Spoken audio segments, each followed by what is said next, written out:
Ladies and gentlemen, thank you for joining us for the U.S. Astronaut Hall of Fame induction ceremony honoring our nation's space heroes. Please rise for the presentation of colors, followed by the national anthem performed by Susie Cunningham of Kennedy Space Center's Advanced Planning Office.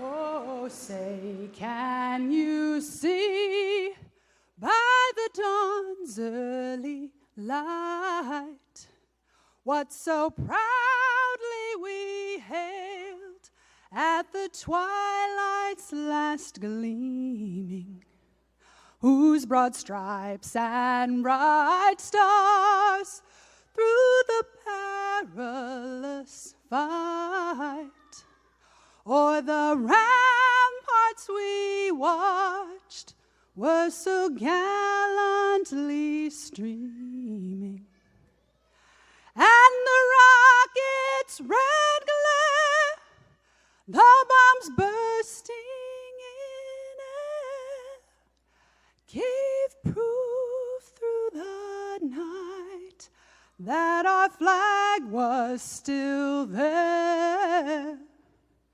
Oh, say does that star-spangled banner yet wave o'er the land of the free and the home of the brave?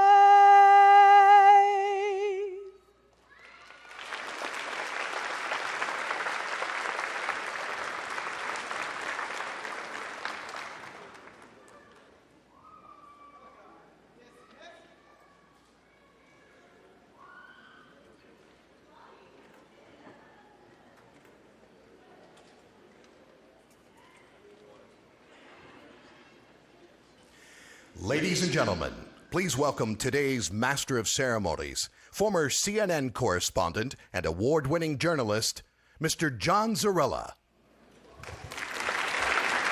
Thank you.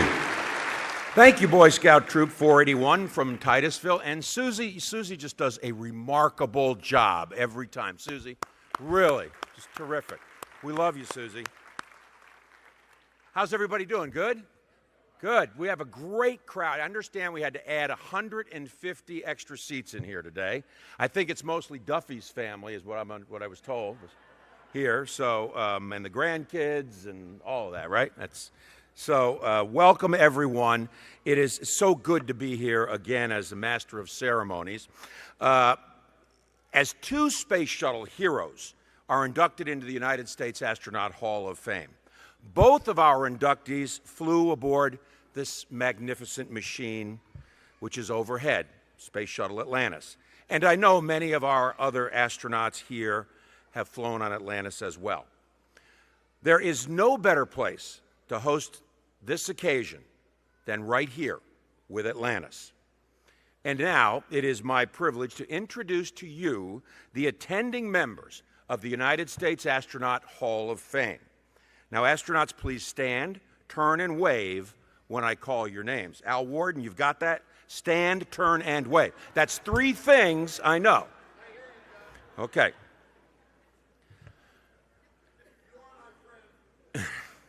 He logged 143 hours in space as the lunar module pilot on Apollo 13.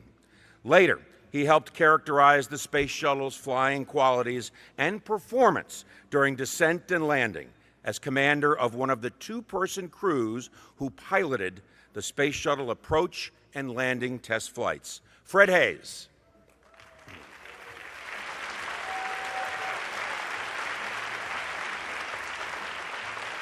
Command module pilot for Apollo 15 and a 9-year NASA veteran, he logged a 38-minute spacewalk outside the Endeavour command module to retrieve film from the panoramic and mapping cameras. He logged 295 hours and 11 minutes in space. Al Warden.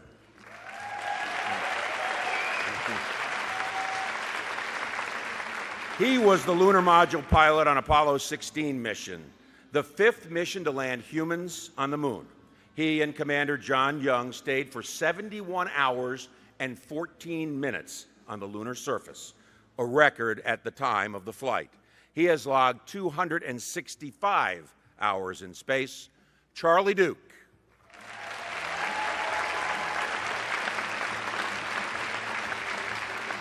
This astronaut was the science pilot on his first flight, Skylab 3. A decade later, he served as a mission specialist aboard Space Shuttle Columbia on STS-9, the first flight of Spacelab, demonstrating the shuttle's capability for advanced science research in Earth orbit. He has logged more than 1,600 hours in space. Owen Garriott.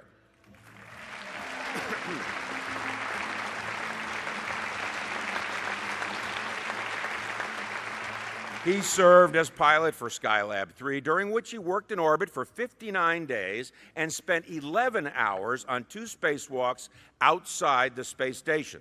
Later, he commanded the 3rd orbital test flight of Space Shuttle Columbia, STS-3.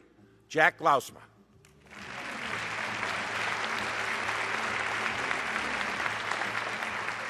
As the command module pilot on the Apollo-Soyuz test project, he was one of the first U.S. astronauts to meet in space with Russian cosmonauts.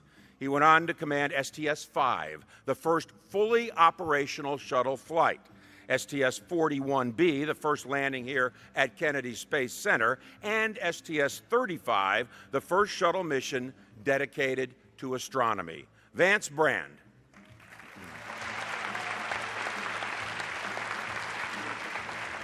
This astronaut piloted Columbia in 1981 on STS-1, the very first space shuttle mission. He went on to command 3 more missions, including STS-7, which conducted the first deployment and retrieval exercise with the Shuttle Pallet satellite. He later served as director of NASA's Kennedy Space Center. Bob Crippen.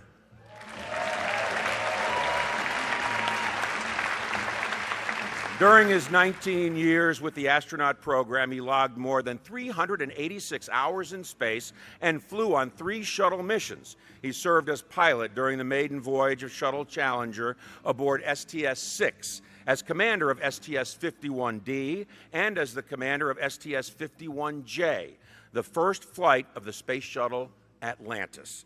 Carol Bo Bobko.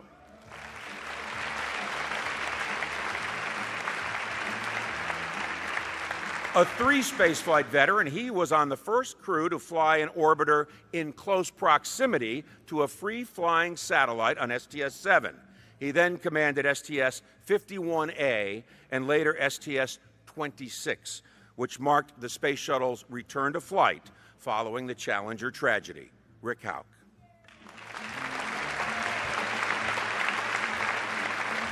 A veteran of 4 space shuttle missions, he piloted STS-8, the first mission with a night launch and landing.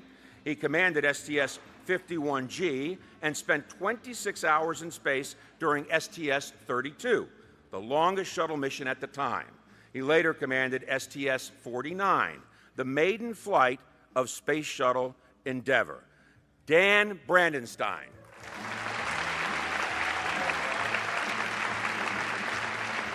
Logging more than 500 hours in space, he piloted STS-9 and later commanded STS-61B and STS-28.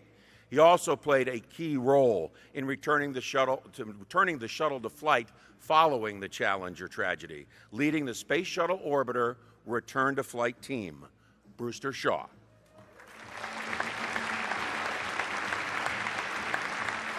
This astronaut, a veteran of 5 space shuttle flights, served as pilot for STS-41B, which culminated in the first landing on Kennedy Space Center's runway.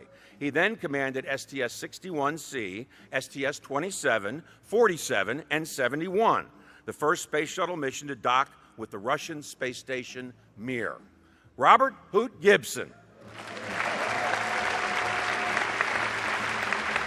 A veteran of 5 space shuttle missions, STS-51D, STS-35, STS-46, 61, and 75. He became the first astronaut to log 1,000 hours on the space shuttle and made NASA's first shuttle contingency spacewalk. He has logged 21.5 million miles in space. Jeff Hoffman.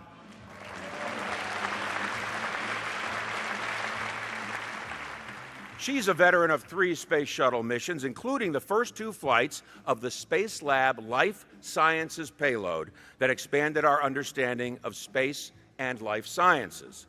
On her 3rd mission, she served as payload commander on STS-58, the 2nd flight of Space Lab, and ultimately logged more than 722 hours in space during her astronaut career. Ray Seddon.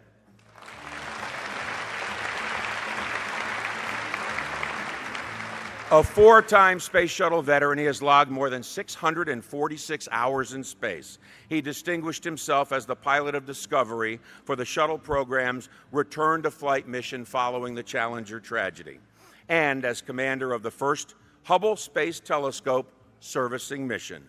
Dick Covey.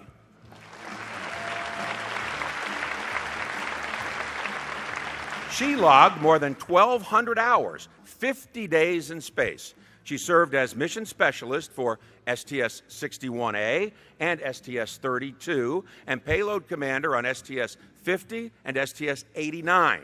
In 1995, she made history aboard Atlantis on STS-71 by docking with the Russian space station Mir. Bonnie Dunbar.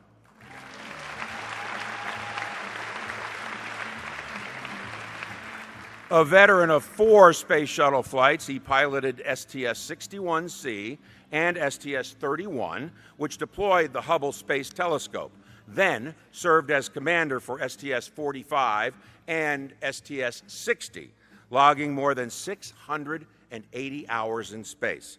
Today, he serves as NASA Administrator Charlie Bolden.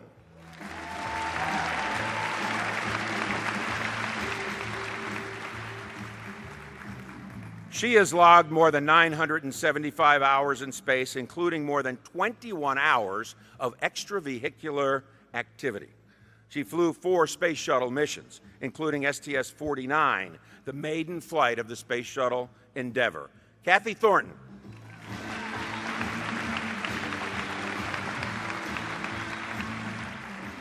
This 6-time space shuttle flyer served as pilot on his first flight, STS-32, and went on to command his next 5 missions, including the first U.S. flight operations with the Russian Mir space station and the first exchange of resident crew members on the International Space Station. He has logged nearly 1,600 hours in space. James Weatherby. This astronaut's first flight also was the maiden voyage of Space Shuttle Endeavour. He served as pilot on STS-59 and commanded STS-76, the 3rd shuttle docking with Mir. He has logged more than 704 hours in space. Kevin Chilton.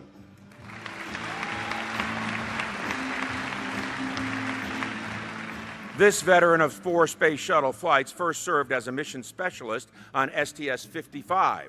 He then served as pilot on STS-71, the first shuttle docking with Mir. He went on to command 2 more flights to Mir, STS-84 and STS-91, the final docking of the Shuttle Mir program. He has logged more than 932 hours in space. Charlie Precourt.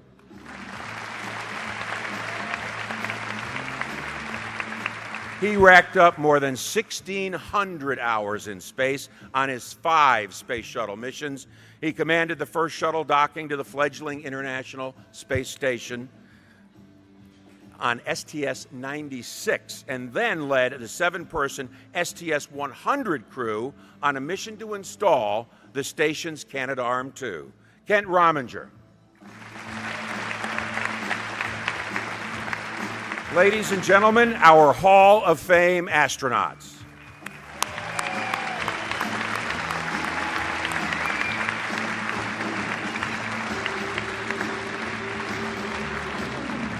Ladies and gentlemen, it is my pleasure to welcome the Chief Operating Officer of Kennedy Space Center Visitor Complex, Mr. Theron Protze.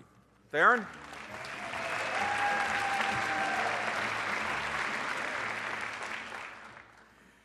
You know, John does such an amazing job, and you know, I always come up here and try to be kind of stiff as a board, so you know, I thought about playing the whole John Zarella role today. Has anybody ever seen he'll lean on the podium and just kind of kick back? He just does an amazing job. Good afternoon and welcome to today's ceremony. We're here to welcome 2 Space Shuttle veterans into the U.S. Astronaut Hall of Fame's 15th class of Shuttle Astronaut inductees. Can we give them a round of applause, please? Absolutely exciting. To all of you that are gathered here, and on behalf of the 60,000 Delaware North associates worldwide, including the entire team here at the Kennedy Space Center Visitor Complex, thank you for being with us. It is our honor to host today's ceremony to welcome NASA astronauts Brian Duffy, Scott Parazynski into this elite group of space explorers and pioneers. At Kennedy Space Center Visitor Complex, our goal is to tell the NASA story in the most compelling and immersive way possible, to give everyone of any age the chance to truly understand the challenges, the problem solving, the hard work, and the swell of pride that achievements in space can bring to humankind. Astronauts are such an important part of the NASA story. Through their eyes and their stories, we all have the chance to appreciate spaceflight as an insider. Soon, those stories will be brought to life in an entirely new way.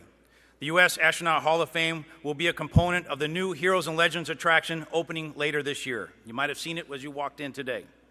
Through this state-of-the-art technology, guests will have the opportunity to virtually interact with our astronaut inductees and experience the thrills of our space program like never before.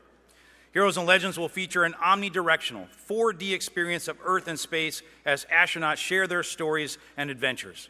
An interactive zone will allow guests to see priceless space artifacts, come alive and exhibits up close, and explore multimedia and interactive features. And of course, the newly designed U.S. Astronaut Hall of Fame will round out the experience, leaving guests with a deeper understanding and appreciation for the challenges and accomplishments of the U.S. space program. Just this spring, we also launched Cosmic Quest, a live interaction adventure based on real NASA missions, offering a truly immersive experience.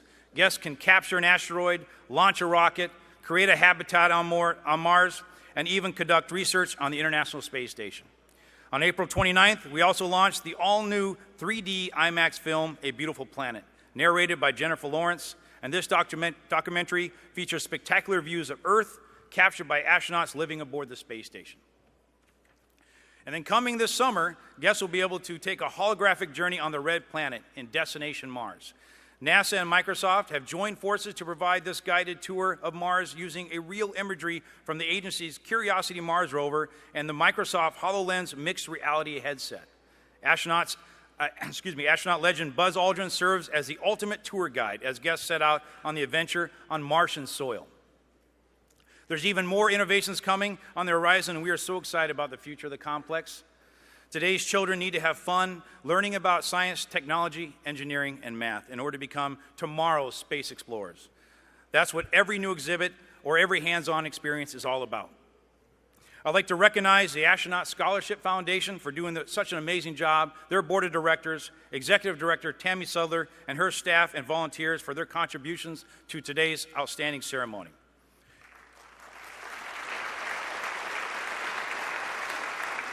It's a true honor to work together with ASF on behalf of Kennedy Space Center Visitor Complex. Thank you for years of dedicated service and the incredible job you have done and will continue to do, honoring our nation's astronauts and helping to pave the next generation road to the stars.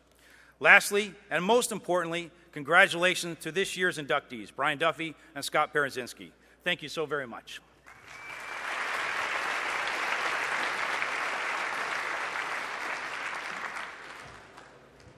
That wasn't bad, Theron.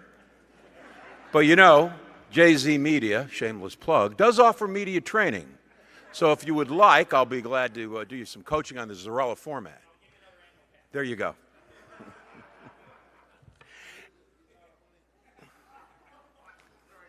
And now it is my pleasure to welcome to the podium Hall of Fame astronaut NASA Administrator and my friend, Charlie Bolden.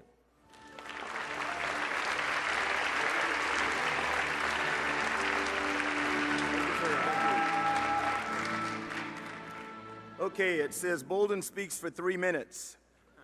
That lies. John, thanks very much for your kind introduction. And I have to say, I'm quite honored to be here with this great crowd today and to represent KSC Center Director Bob Cabana in welcoming you to the incredible Kennedy Space Center, America's launch pad to the universe. Bob, I think all of you know would be here, except some of you don't know. He lost his mother this past week and returned home to be with the family. So I would ask that all of you keep Bob and his family in your thoughts and prayers. I'd also like to join others in congratulating the scholars. That's actually one of the big reasons we get together on this weekend. So to the astronaut scholars, past, present, and even some futures out there climbing around, congratulations. You know, I think if Bob were here, he'd tell you how proud he is of his superb KSC team that's hard at work every day transitioning the Kennedy Space Center to a 21st century multi-user spaceport. From modernization of the critical ground systems, such as a new mobile launcher, to support the Space Launch System, or SLS, heavy-lift rocket, in manufacture today to carry Orion and our astronaut crews to deep space destinations only dreamed of in the past. Then there are the game-changing improvements to Launch Complex 39B with its new all-fiber communications and control systems. Or we can journey into the vastly improved Operations and Checkout, or ONC building, now hosting assembly of the second Orion crew module in preparation for the first flight of the integrated SLS and Orion system for EM-1, or Exploration Mission 1. Or we could go to the VAB, the Vehicle Assembly Building, being restructured to accommodate SLS booster and core stage stacking. As the host of our commercial partners, we have handed over numerous facilities, such as the new Boeing CST-100 assembly facility, formerly known as OPF, or Orbiter Processing Facility 3, or the SpaceX Falcon Heavy Launch Complex, LC-39A, from where Armstrong, Aldrin, and Collins launched on the historic Apollo 11 mission to land on the moon. There are more facilities scheduled for commercial transition and use. Our Launch Services Program, LSP, is now more busy than ever with diverse missions and preparation under their watchful eye. OSIRIS-REx, the Origin Spectral Interpretation Resource Identification Security and Regolith Explorer. GOES-R, Geostationary Operational Environment Satellite R-Series, and Cygnus. Those are all scheduled before the end of this calendar year. And then Joint Polar Satellite System, or JPSS-1, the Ionospheric Connection Explorer ICON, the Transiting Exoplanet Survey Satellite TESS, the Tracking and Data Relay Satellite M, or TDRS-M, and Ice Cloud and Land Elevation Satellite 2, or ISAT-2, all scheduled for 2017, the year in which we are still very hopeful to see the first commercial crew vehicles launched from right here on the Space Coast, returning launch of our crews from America once again. Big deal for us. And then Theron's already mentioned it, but coming later this year, what we think will be the spectacular Heroes and Legends exhibit that will house the Astronaut Hall of Fame and bring even more incredible exhibits for the public. But to return to the occasion for today, what an honor it is to be able to join my fellow Astronaut Hall of Fame alums to welcome two wonderful, wonderful people, astronauts Brian Duffy and Scott Parazynski, into the Hall. Brian was on my crew for STS-45. In fact, as my pilot, Brian ran my crew on STS-45. Some of you who know me know how that happens. We were aboard the Space Shuttle Atlantis, one of 4 missions that Brian flew on the shuttle. A test pilot by training, Brian had a distinguished career serving in the U.S. Air Force. Thank you for your service, Colonel Duffy. While I never had the opportunity to fly with Scott, I have long admired his work as a veteran of 5 shuttle missions, 7 EVAs, and equally amazing to me, just his journey to summit Mount Everest. Today, we at NASA are on a journey to Mars that will take American astronauts to an asteroid next decade, and to the red planet in the 2030s. When our astronauts put the first human footsteps on Mars, they will be walking in the footsteps of Hall of Famers like Brian Duffy and Scott Parazynski. When our children's and grandchildren's children benefit from NASA-driven advances in medicine, technology, earth science, they will have the legacy of Hall of Famers like Brian and Scott to thank. Whenever young Americans stand out in areas like exploration, innovation, and cooperation, they will be standing on the shoulders of Hall of Famers like Brian and Scott. Ralph Waldo Emerson once commented that, and I quote, "If the stars should appear but one night every 1,000 years, how man would marvel and stare," end quote. Of course, the stars come out a little more frequently than just once every 1,000 years. Their nightly appearances are just a part of life. In a way, the same can be said for all the progress we've made in space exploration. The new heights we've reached, thanks to astronauts like Brian and Scott, have become so ingrained in our culture that we don't always think about just how incredible, how absolutely incredible, all that we have achieved actually is. I like to call the young Americans of today the space generation. President Obama calls them the Mars generation, because of the expansive way in which they look at our universe. When I tell my 3 beautiful granddaughters, for example, that we're going to Mars, they ask me, why stop there? I tell them, let me get to Mars first. The ability to Skype with a friend halfway around the world, or watch a movie that's reaching their living room via satellite is just routine for them. Anyone, as a matter of fact, who is age 15, now soon age 16 or younger, has not lived a single day of his or her life. In fact, not one single second of his or her life when human beings from different countries have not been living and working on the International Space Station together 250 miles above our planet. With this in mind, one of the wonderful gifts of this Hall of Fame is that it gives an opportunity to hit the pause button for a moment, to take a step back, take a deep breath for a moment, and reflect on just how far we really have come. So I want to invite all of you, as we celebrate Brian and Scott, to think about just the monumental and impactful, how monumental and impactful those accomplishments of these 2 great Americans truly are, and what they mean for both our present and our future. Congratulations, Hall of Famers Brian Duffy, and congratulations, Hall of Famer Scott Parazynski. Thank you.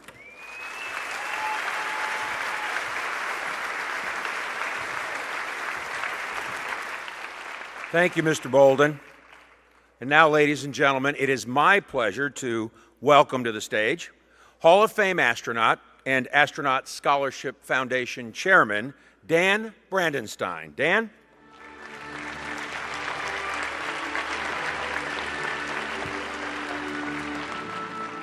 Thank you, John, and good afternoon to everyone, and thank you all for being here with us today. We're very pleased to welcome Brian and Scott into the U.S. Astronaut Hall of Fame. As the chairman of the Astronaut Scholarship Foundation, it gives me great pride to look out across the faces of my fellow astronauts and also the guests here today. Back in the 80s, the original Mercury 7 astronauts decided that there should be a place to celebrate astronauts' accomplishments that shares the side of human spaceflight in a unique and personal way. Their dream of the U.S. Astronaut Hall of Fame came to reality in 1990. And now, look how far we've come since then. You heard Theron talking about the new one going up right across the way here. The Hall of Fame seeks to celebrate and inspire more than that, the goal of keeping America on the leading edge of technology and innovation. And that means encouraging students to aim high, dream big, and pursue their careers in science, technology, engineering, and math. That's where the Astronaut Scholarship Foundation comes into play. ASF awards merit-based scholarships to the best and brightest students working toward careers in those fields. The prestigious Astronaut Scholarship is known nationwide as one of the highest scholarships awarded to undergraduate STEM students. Since its inception, ASF has awarded over $4 million worth of scholarships to over 400 scholars. Now, the last astronaut selection, we were all very excited and thrilled in the foundation because the first astronaut scholar alum, Christina Koch, was selected as a NASA astronaut to begin the training program. Last night at the gala, she shared some of her early childhood visions and inspirations, and also shared with us what receiving the astronaut scholarship meant to her, and the support and inspiration that the astronauts provided her as she went through her schooling and ultimately the rest of her career that has enabled her to arrive at the scholarship program. In the audience with us today, in fact, there's a relatively large group of astronaut scholar recipients. And so if the scholars would all stand so everybody can recognize them, they're truly amazing individuals that have done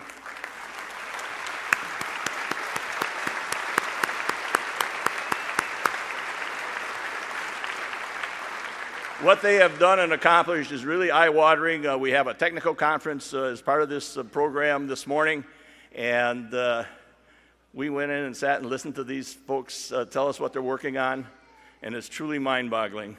In fact, if I had to repeat any of it, I probably couldn't because most of it went over my head. But they really do a wonderful thing.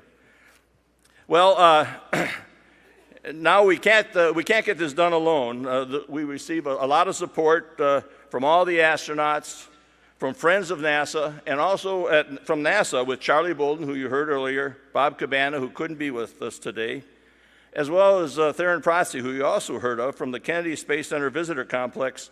And that support is invaluable, and their their involvement is truly appreciated. And now, before we continue, I want to pay tribute to two astronauts who have passed away since our last induction ceremony.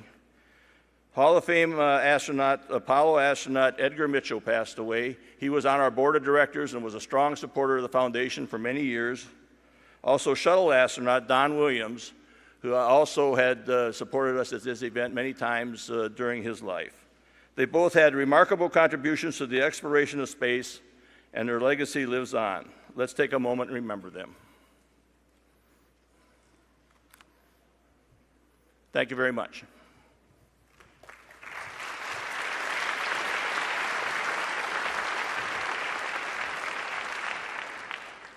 Thank you, Dan.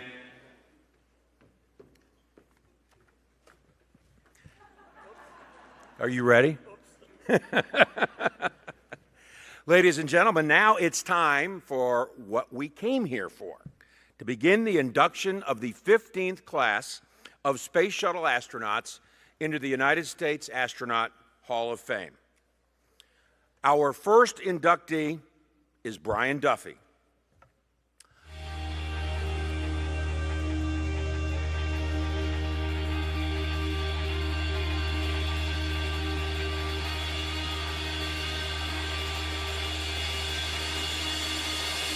Three, two, one, and liftoff. Space Shuttle Atlantis. Houston, Atlantis, in the roll. Glad to roll, Atlantis.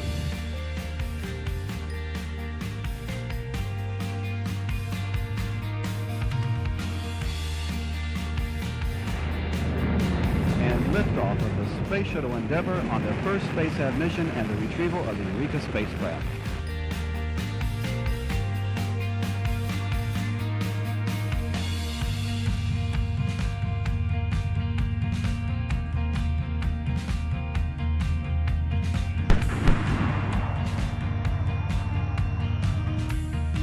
Main gear touchdown.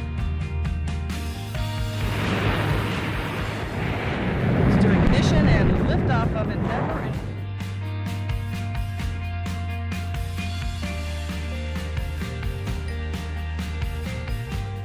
Koichi's got it, Houston. We knew the man would come through.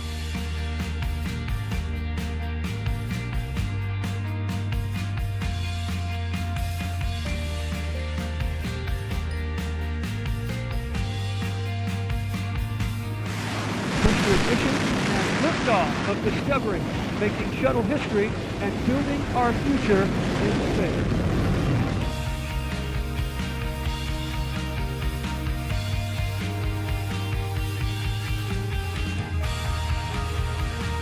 Ellen, here you can see us deploying the boom.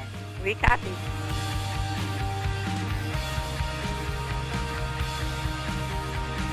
Main gear touchdown. Nose gear touchdown. Wheel stop, Houston. Copy, wheel stop, Brian. Your great landing today made everybody happy. Welcome back to Earth after a super successful mission.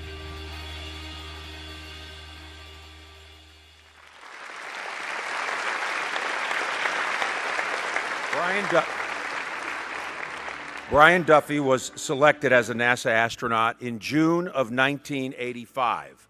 Duffy kicked off his astronaut career as a spaceflight communicator and helped develop instrumentation displays as well as procedures for shuttle crews to use on later flights.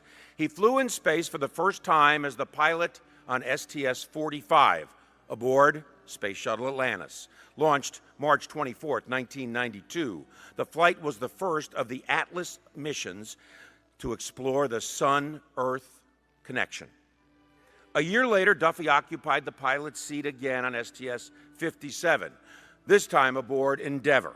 The 10-day mission launched June 21, 1993, and marked the first flight of the pressurized SpaceHab science module. In January 1996, he stepped into the role of commander on STS-72, leading the 6-person crew of Endeavour. This 9-day flight included 2 spacewalks to help NASA prepare for assembly of the International Space Station. Next, Duffy commanded Shuttle Discovery on October of 2000. That flight, STS-92, saw the installation of the station's first section of backbone, the Z1 truss, and a series of 4 spacewalks to configure and activate it. During his 4 space shuttle missions, Duffy logged more than 40 days in space.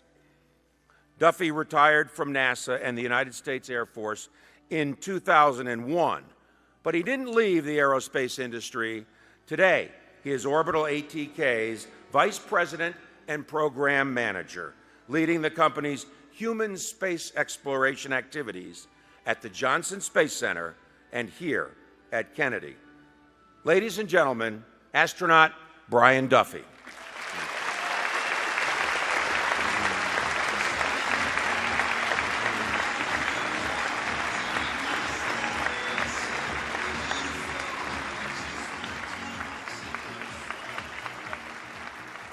To present Brian Duffy for induction into the United States Astronaut Hall of Fame, please welcome Hall of Fame astronaut Kevin Chilton.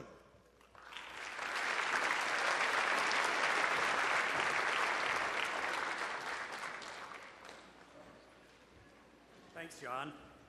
Brian just told me, be nice. You know, as you might imagine, we all know too many stories about each other. And my intention is to be today, Brian. Let me add my congratulations to Scott.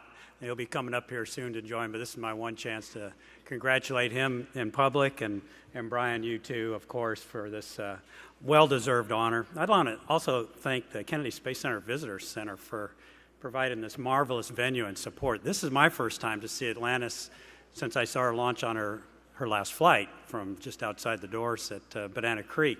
And I'm just blown away by this facility, and it's so nice that we can have this special event here today. And Dan, I want to thank you for your leadership for the Astronaut Scholarship Foundation. What a tremendous, tremendous organization doing great things for young people in our country that are going to pay back tenfold the investment we make into them. So thank you for that. Mr. Duffy. Brian Duffy, I don't know if you know this, but he's an Irishman from Boston. Not only an Irishman from Boston, an Irishman from South Boston.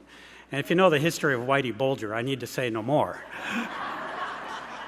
To tell you that Brian grew up in a tough neighborhood would be the understatement of the day here today as a Southie. And, you know, he's a working class family, a big family, 5 children growing up in South Boston. And Brian knew his place in the family and worked very hard in school.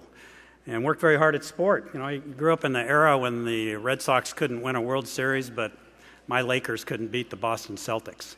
So there was a marvelous time for a young man, a young boy who maybe dreamed of playing baseball and basketball and really never dreamed of flying in space.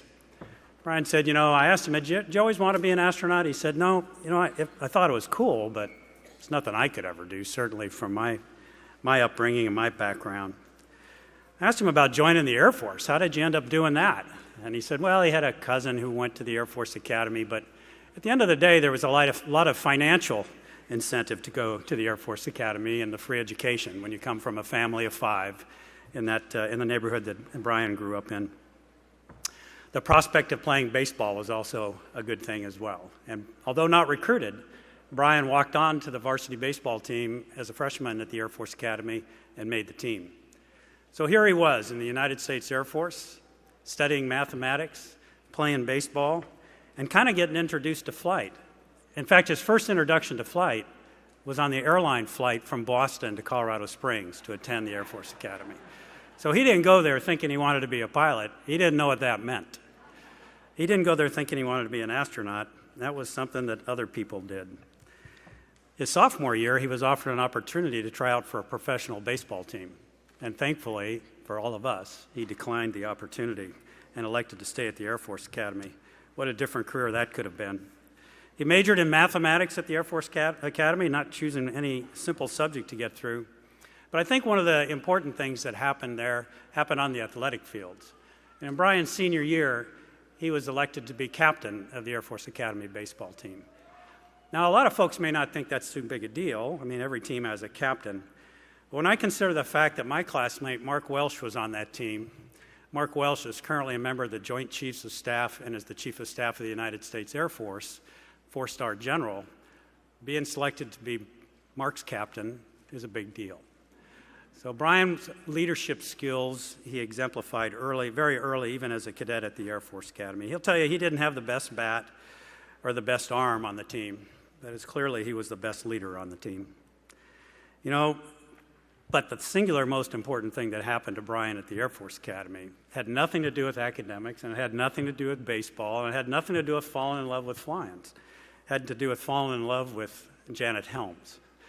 This blind date that he got set up on for the ring dance at the Air Force Academy. Now, the ring dance, I'm told by the current cadets, is the second most coveted ticket, only behind the Academy Awards in the United States of America. Of course, those are Air Force Academy cadets that tell me this, you know, and they're trying to get as good a looking date to come to this thing as they possibly can. Jan, this was really, no kidding, a blind date for Jan because they had been set up by a friend, letters had exchanged. Jan had sent Brian a picture. Brian was smart. He did not send Jan a picture. He wanted to make sure she got on that airplane. And who was the last one off the airplane that day at the Denver airport? Coming off, seeing this young man standing there holding her photograph in hand was Jan Helms. It was instant love. In fact, Jan told me she extended her time on that stay to get to know this young man a little better. And when Brian graduated and had a chance to go to undergraduate pilot training, he didn't try to go to the nice spa location that I went to in Phoenix, Arizona. He volunteered to go to Columbus, Mississippi to be close to Jan, who was teaching school then down in Florida. And of course, that led to a wonderful marriage and a wonderful family that I think was appropriately described earlier as taking up a good number of the seats here today. And it's so wonderful to have the Duffy and Helms clan here to be part of this.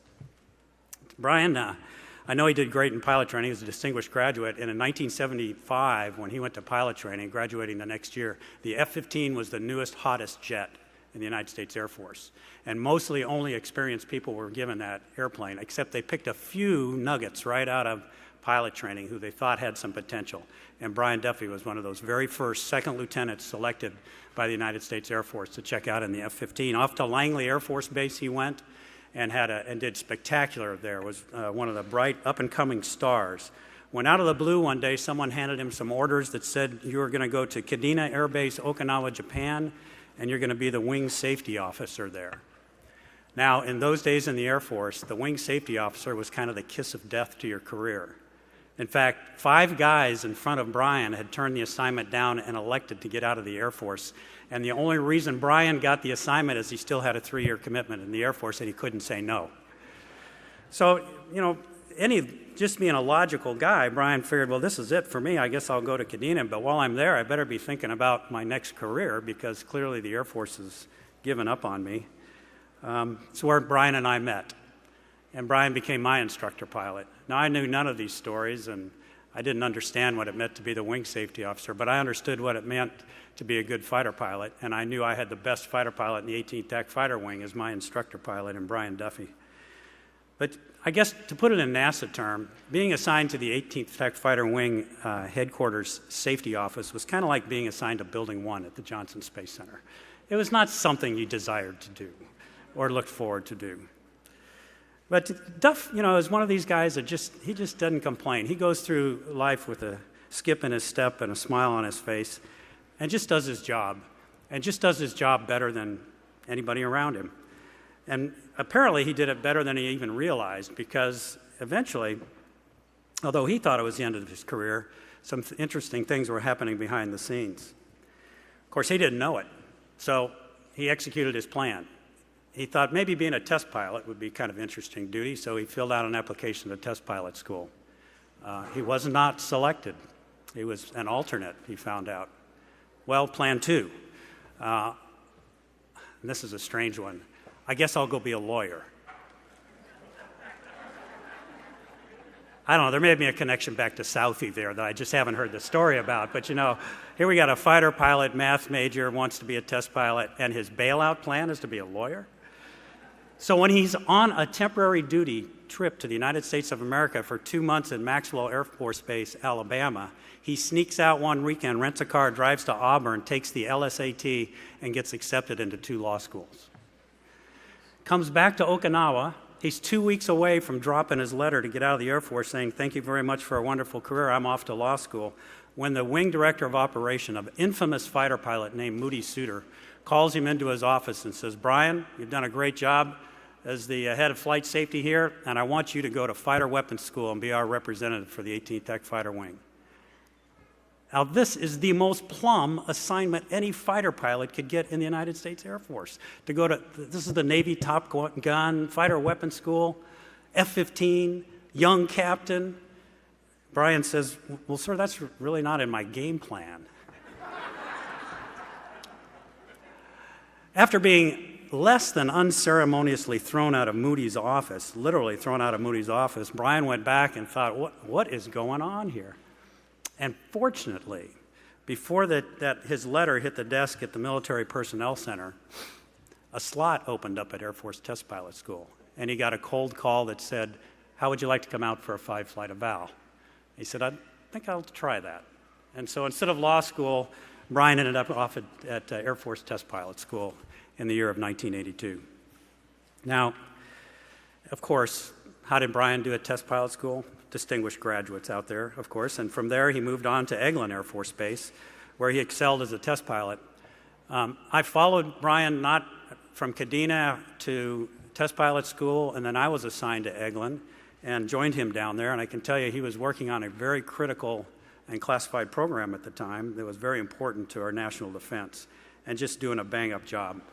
But I also remember that when he arrived down there, NASA was going to have a selection for another astronaut class, 1985. And every test pilot in the wing down there was applying to be a NASA astronaut, except one, Brian Duffy. Because he just went to test pilot school and thought that's what he was supposed to be, is a test pilot, not an astronaut.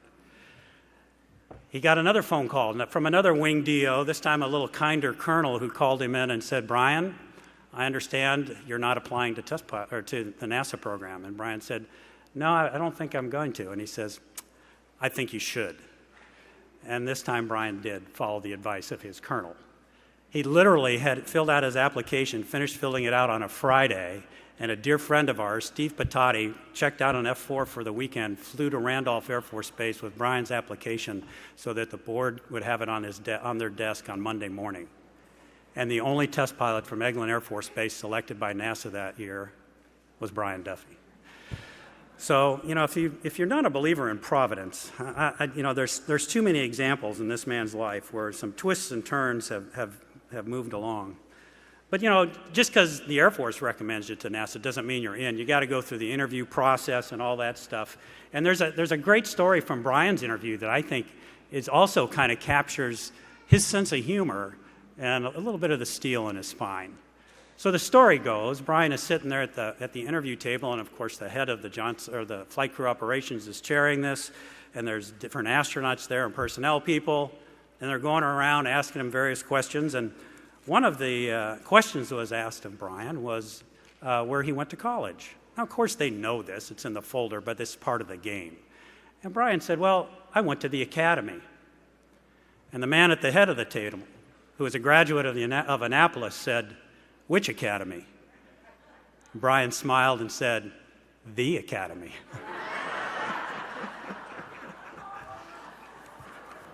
Well, that gentleman who was sitting at the head of the table sent me a note the other day, and I want to read it to you. It's pretty short. So first he offers his congratulations to you, Brian, and he says, however, I'm a little concerned, and this is just to point out that there's always one more chance to get even.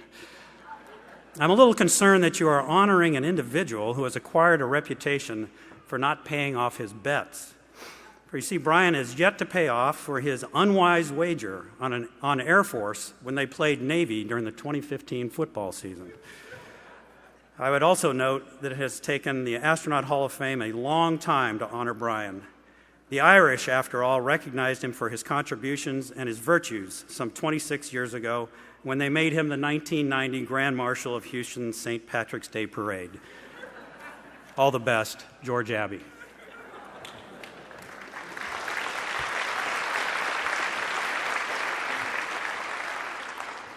Brian's ASCAN years were interrupted, as the whole offices were, by the tragedy of the Challenger accident. And Brian told me, one of the neat things that he got to do and feels very connected to was the ability to participate, even as a young new guy, in return to flight.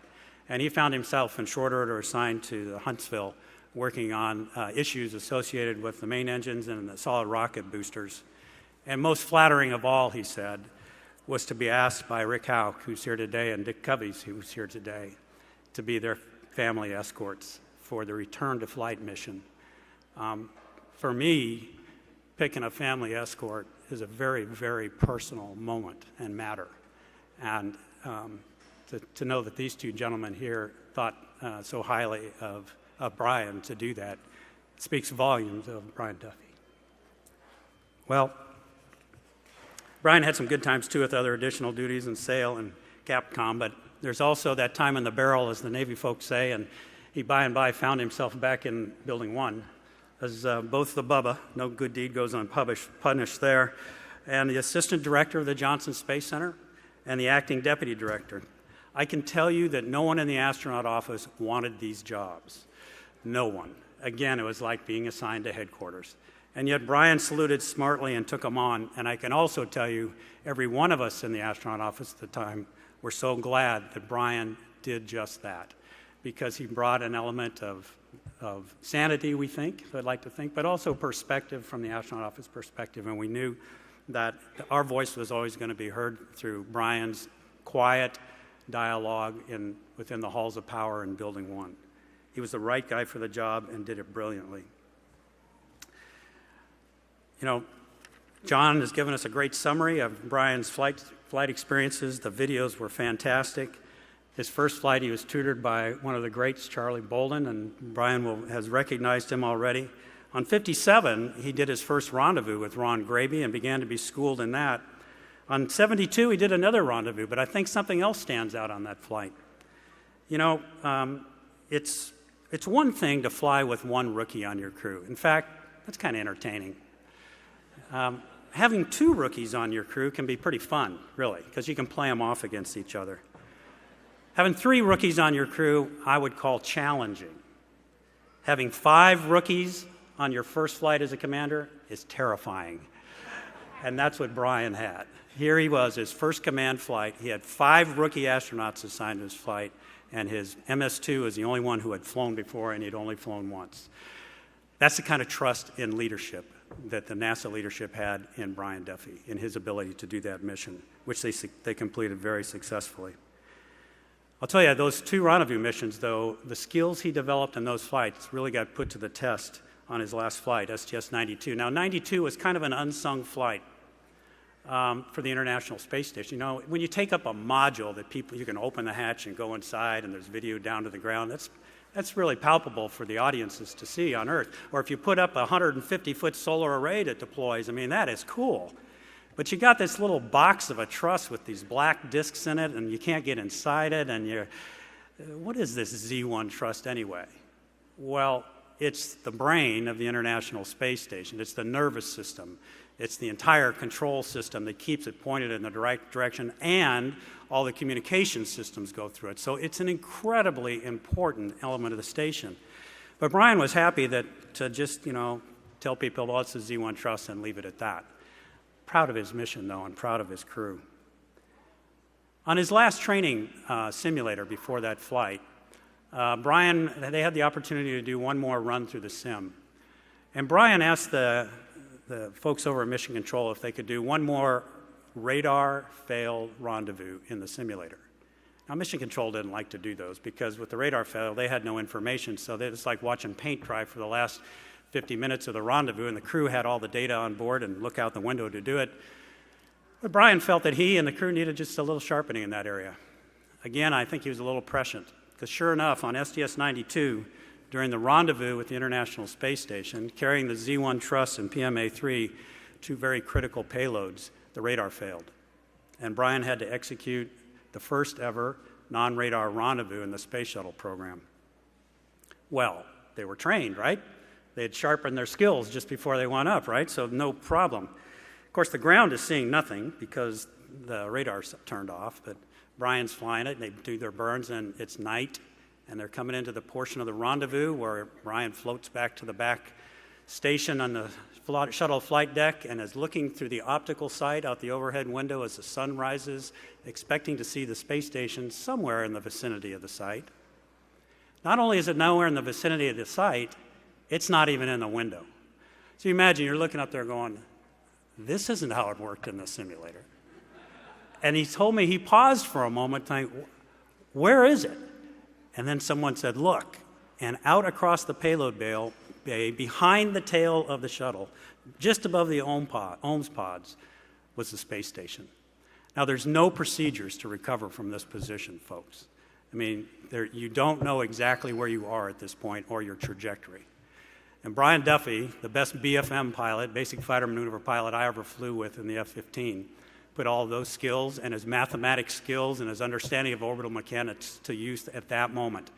I said, what'd you do, Brian? He says, I leaned on that translational hand controller like you wouldn't believe it. He said, McDivitt may have found the McDivitt quadrant, but I was going to test it one more time. And he thrusted toward this thing. All the ground could see was the fuel going away. That's all they could see. They didn't know where the station was and the shuttle relative to it. They were just watching the gauges go down. But when the rendezvous was complete, it turned out Brian had used exactly the amount of fuel programmed because the correction he put him in a final terminal approach that required no fuel at all to complete the rendezvous. This is the kind of guy that Brian is. And the reason you've never heard that story is because Brian doesn't tell stories about himself. He's a quiet, unassuming leader who does exceptional at everything that he does. I call him an out-of-the-limelight leader, an out-of-the-limelight person who pursues excellence, an out-of-the-limelight person who does nothing but his duty, which he can never be asked to do more of, and always, always with good humor. He was late to the space business. He didn't know it was his destiny, but he woke up one day and found himself at NASA, and he never left the space business. Even after leaving NASA, he stayed actively involved in participating with Lockheed Martin and now Orbital ATK to make sure there is a future for this country in human spaceflight. Ladies and gentlemen, it's a good thing when good things happen to good people, and a good thing is happening today to Brian Duffy. It's my pleasure to present Colonel Brian Duffy for induction into the Air Force Hall of Fame. Astronaut Hall of Fame.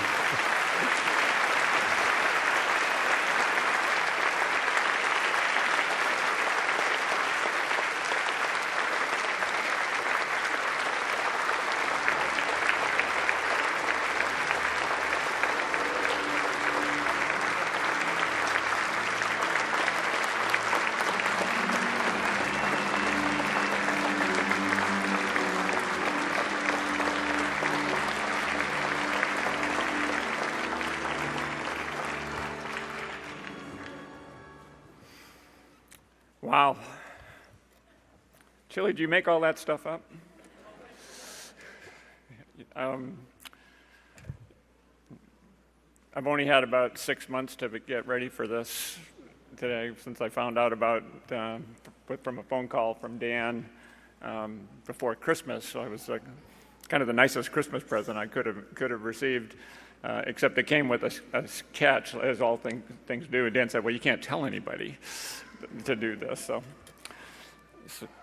So you know, I'm used to on space missions. Usually you train for about a year before you go fly when you're with your crew, and so I haven't had a year to do this. I'm not quite as prepared as maybe as I would be 6 months from now. So Kevin was very kind in how he characterized my growing up in my life. Thank you for doing that, Chili. That was great. I know for those of you that were at the gala last night, we talked a lot more about family there, and the connection that Kevin and my families have, which is very, very strong, and it's something that we value very much, Kevin. So today is it's truly an amazing day for you know, a young boy that's growing up, and actually the town that I grew up in is called Rockland, Massachusetts, and it's just outside of Southie. My folks are from Southie, and to get away from some of the things that Kevin insinuated, they actually moved out into the burbs in this little town of Rockland, which is pretty. It's a pretty nice place. I'll talk a little bit more about it. But growing up in that town makes this a day that I never would have dreamed could have happened here. So being here and being introduced by a friend of over 35 years, a good friend, this is a special event in my life and Jan's life here. And thank you, Kevin, for being here. Thank you for the introduction. When they asked me who would you like to introduce you, it took about about a millisecond for me to say Kevin Chilton, to do that, just because of our friendship and our relationship. Thank you for what you've done, and thank you for being here. And Kathy, I know you're here. Thank you for coming too. So, but most of all, thanks for your friendship. That's what I value the most. So, it's truly a humbling experience to be there, joining my heroes. I'm looking at the front row here. These are the folks that as I was growing up, I watched do all the great things, and I kind of dreamed a little bit about what it might be like, but never thought I'd ever have the chance. But joining you is a special treat for me, and I'm really happy and proud to be joining with my mate Scott Parazynski, the fearless astronaut and mountain climber that you'll hear more about here shortly. So Scott, our congratulations to you and to your family. So.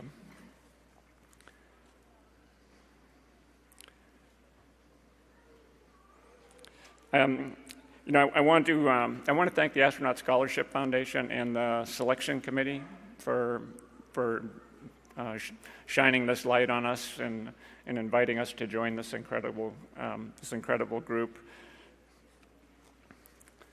It's a genuine honor, and it's beyond a doubt the greatest recognition of my professional career. I can't imagine a better one. And in this role, I look forward to helping forward the STEM activities. You heard it mentioned already at least once, the advancement of science, technology, engineering, and mathematics. And I look forward to helping out in that role with joining the other astronauts and supporting the ASF.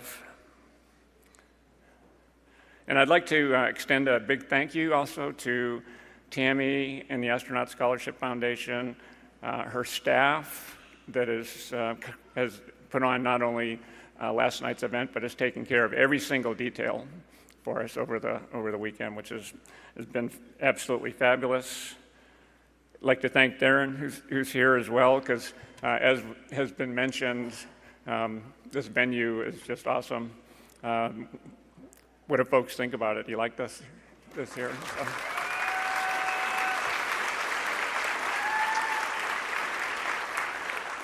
So every time I come here, I go up on the top there and I look, and hi folks up there, good to see you.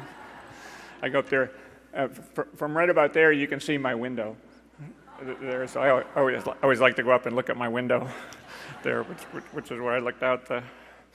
But this is an amazing educational event. It's a great place to bring children to, and for all of the folks that are here that have brought children, thank you for doing that, because you never know when you bring a child to an educational venue where you might expose them to something that is going to change their life forever there. So thank you for bringing all the youngsters, the future generation. And I love the way you tell the story of space exploration here. You look backwards and you look forward as well there, and that's an important message, so that when people from all over the world come here to learn about space, which is what they do, they leave much smarter and much more knowledgeable about it because of the way that you're able to tell our story. So thank you for the way you do that.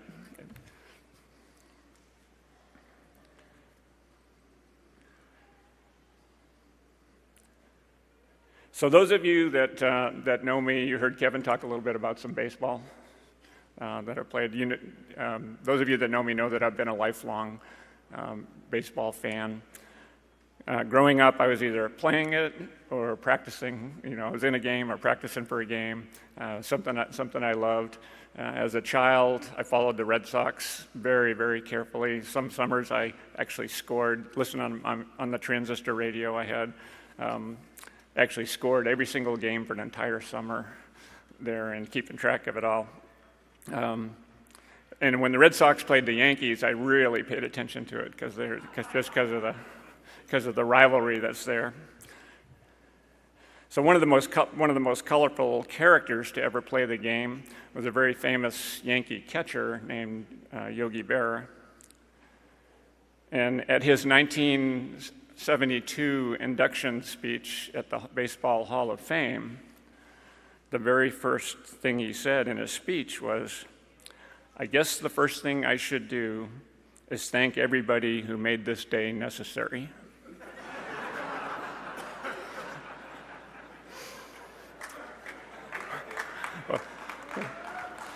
Yep, we lost Yogi fairly recently, but we're going to keep his quotes around because they'll last forever. I would like to do the same. I would like to thank everyone who made this day necessary.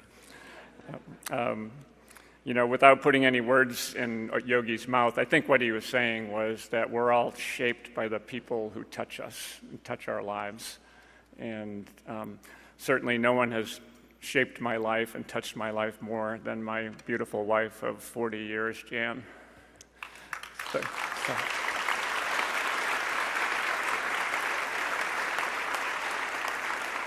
So she let me drag her all around the world. You heard Chili did a pretty good career synopsis there, but we moved 8 times in the first 10 years that we were married, some of it to overseas. But she let me chase my dreams to fly F-15s, which was a hoot. And then when the opportunity came up to become a space shuttle astronaut, she fully supported it. And I told a story last night about how when I got the call, I called Jan at home, and our children at the time, Sean and Shannon, were 2 and 4, and they were sitting next to Jan had them on the counter, and the phone rings, and I give her the good news, and she's all excited. She goes, she's animated, and she's going, "Daddy's going to be an astronaut, Daddy's going to be an astronaut." And the kids got excited along with her. And then after a couple of cycles of that, Sean goes, "What's an astronaut?" But with all the support I've gotten, so Jan says she was happy that I got the chance to again chase a dream and have it come true. And It was just an amazing thing to have the best seat in the house riding on a space shuttle, while she had the worst seat in the house, standing 3 miles away on the roof of the Launch Control Center, watching us leave town on 1,000 feet of fire. So, but thank you, honey. I can't thank you enough. Let's see, Sean and Shannon, I want to thank you as well for putting up with my absences when we were gone, and thanks for giving Mom and me the support that you did throughout the years. When it was kind of funny, we were on the bus driving out here today, and Sean and I were sitting in the back, and he goes, "You know, this is kind of different. We're driving out to the Kennedy Space Center on a bus with no threat of a launch slip."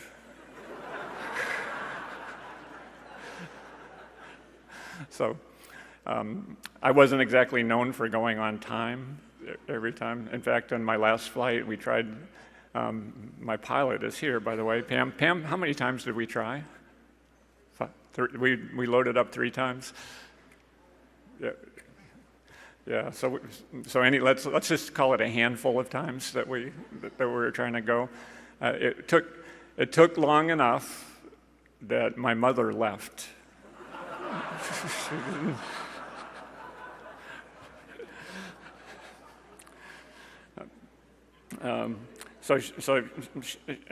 Now Shannon and husband Thomas, and I don't know if where they are, or if they're here. I just saw them earlier, but they've given us 3 beautiful grandchildren who are roaming around here. It's little Scarlett, little Audrey, and 10-month-old Nolan.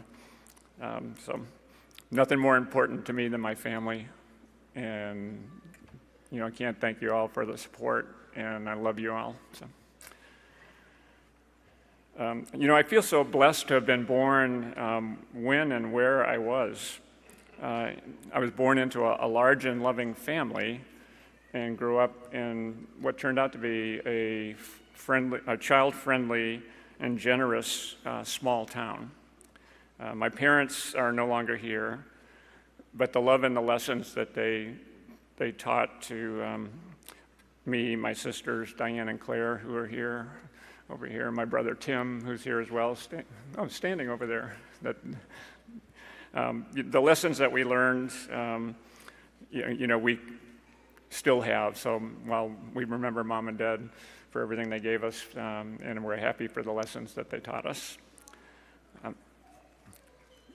I learned about hard work and caring for a family by watching my dad work 2 and sometimes 3 jobs to provide the best that he could for us.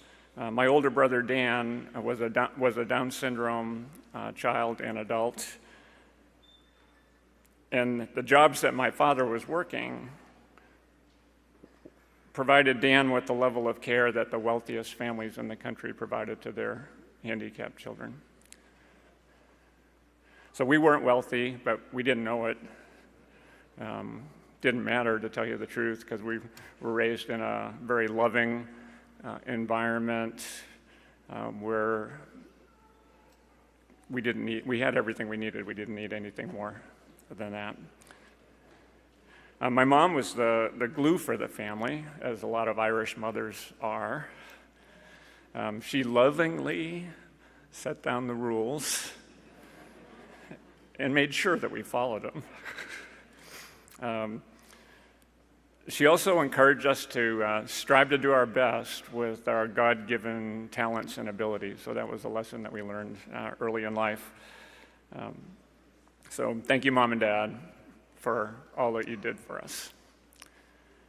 Jen's family's been important to us as well, and they are here today. Her dad, Jack Helms, and Jack's sitting over here next to my brother Tim standing, and Jack and his wife Patty are here. And Jack, I can't thank you enough either. Over the years, you've given me some fabulous advice and counsel. You've helped us a lot. It's paid off, and so thank you very much.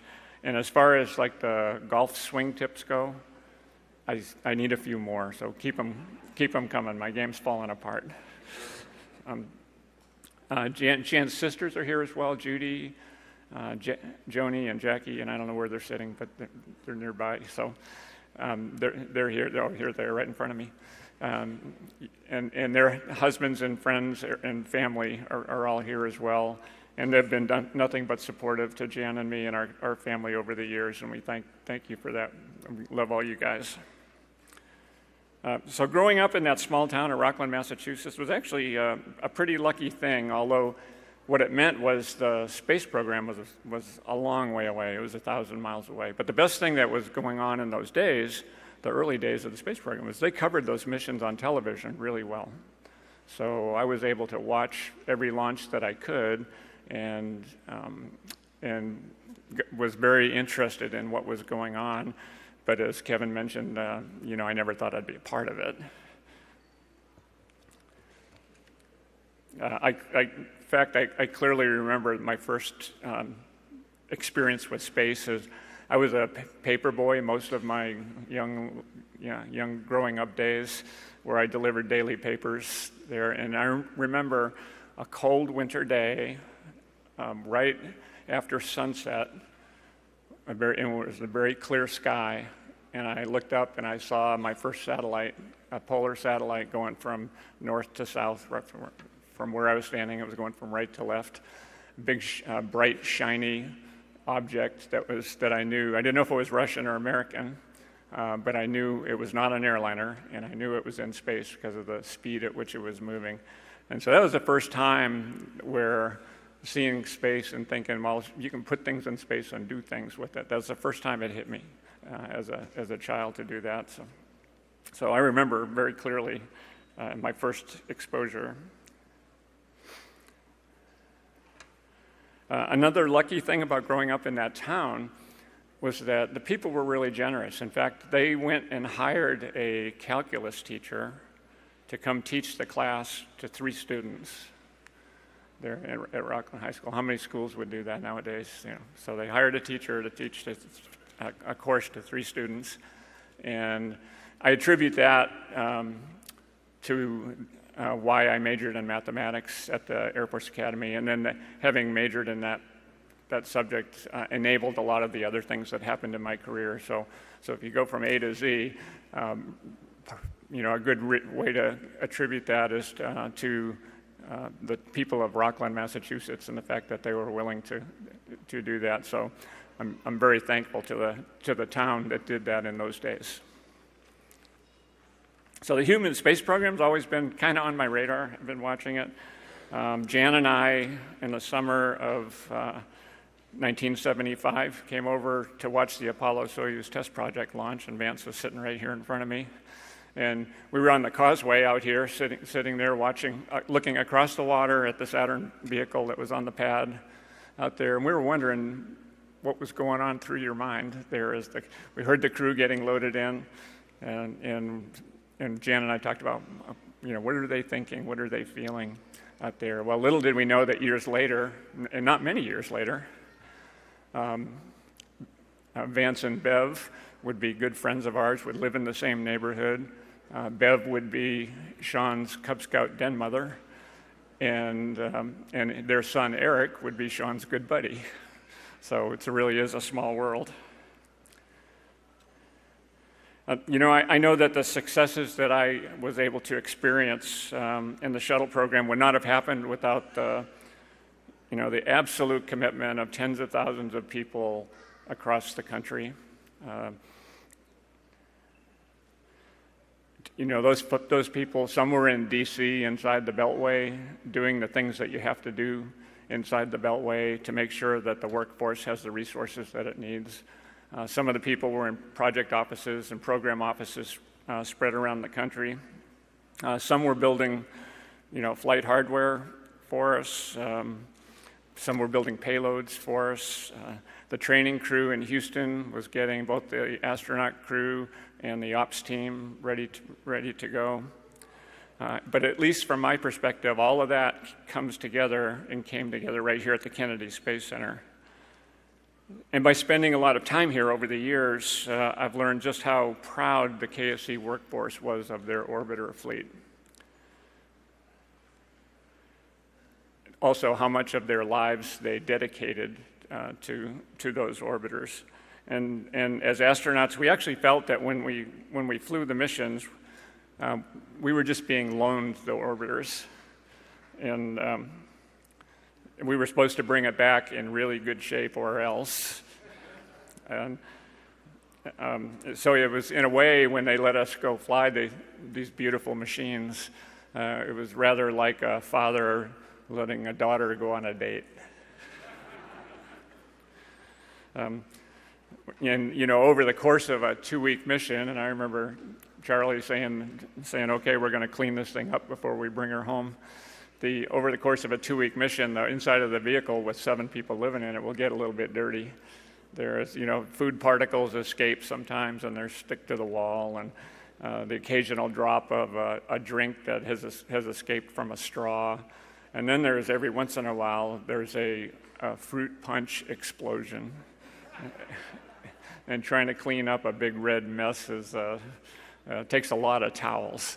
But usually on the day before entry, we would grab a wet towel, everybody would take a wall or a ceiling, and we would just wipe that orbiter as clean as we could get it to try to bring it back, because the KSC folks had given us this perfect, clean, beautiful machine, and we didn't want them to think that we had really trashed it.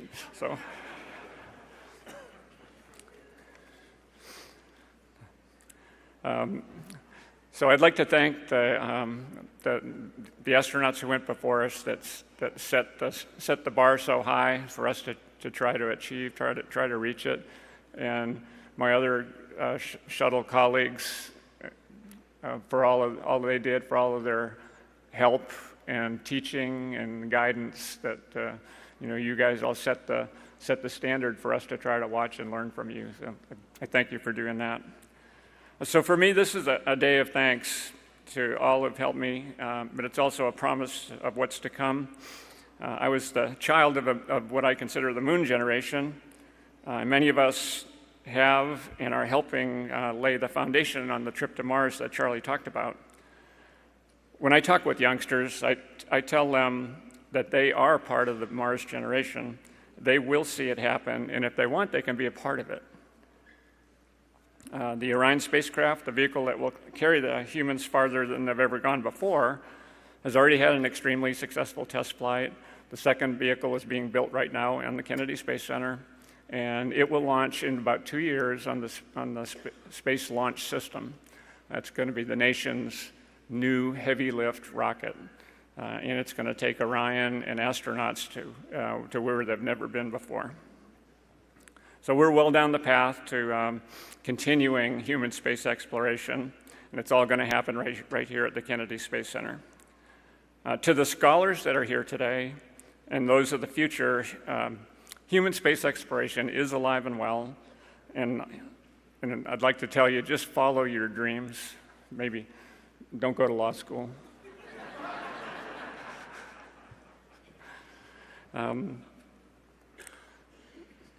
You know, the scholars, as was mentioned, are just an incredibly talented group, and we're actually very happy to hand the baton to you for you to carry to help make the Mars generation successful. So I guess in wrapping up here, I'd like to use one more yogiism, and he said, "The future ain't what it used to be." I agree. Things are really looking up for the space program and for our country, and I know the astronaut scholars will be among the leadership team that will take us to Mars.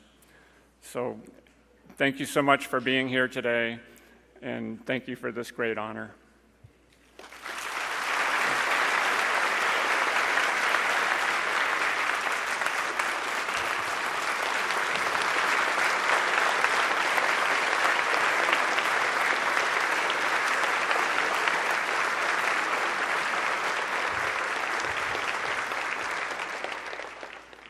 Congratulations, Brian, and welcome to the United States Astronaut Hall of Fame.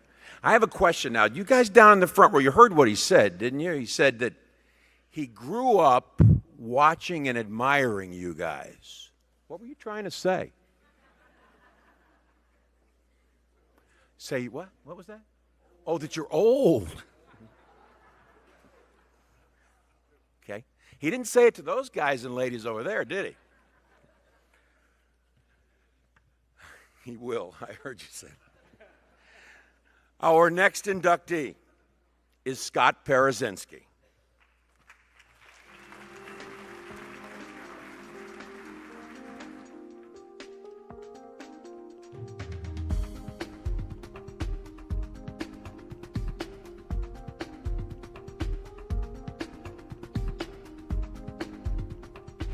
Ignition and liftoff of Atlantis on a mission to study planet Earth.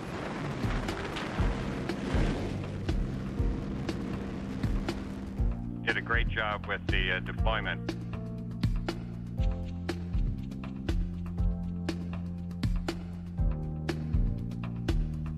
And liftoff of the Space Shuttle Atlantis.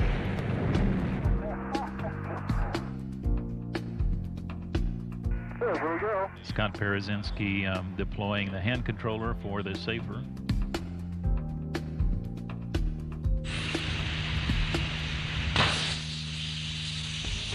Booster ignition and liftoff of Discovery with a crew of 6 astronaut heroes and 1 American legend.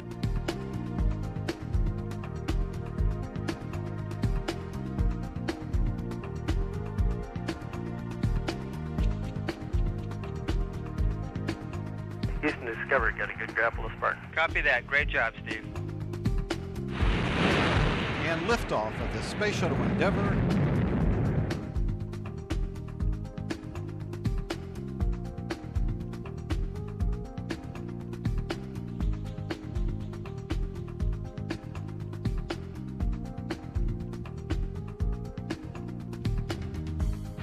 Booster ignition and liftoff of Discovery.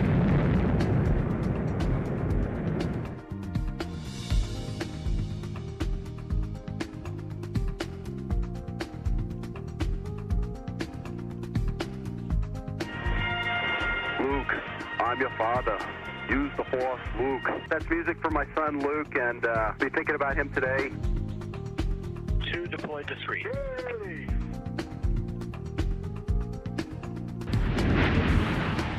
Main gear touchdown. Nose gear touchdown.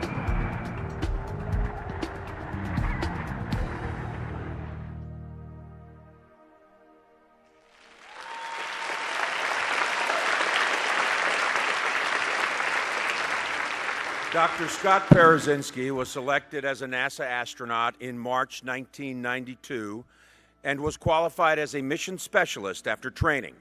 He's a veteran of 5 space flights and racked up nearly 1,400 hours in space.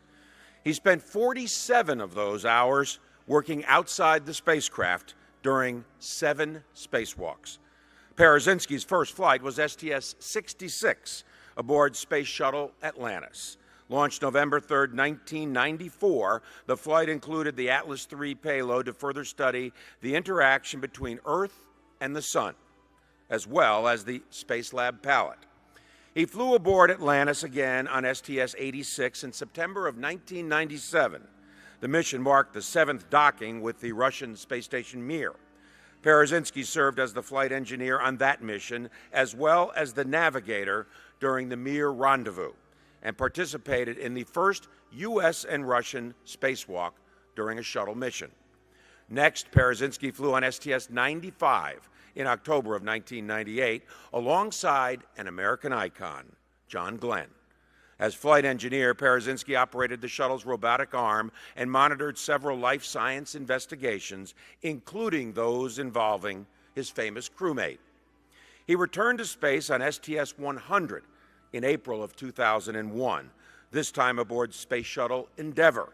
Parazynski took part in 2 spacewalks, playing a key role in the configuration of the space station's robotic arm, Canadarm2.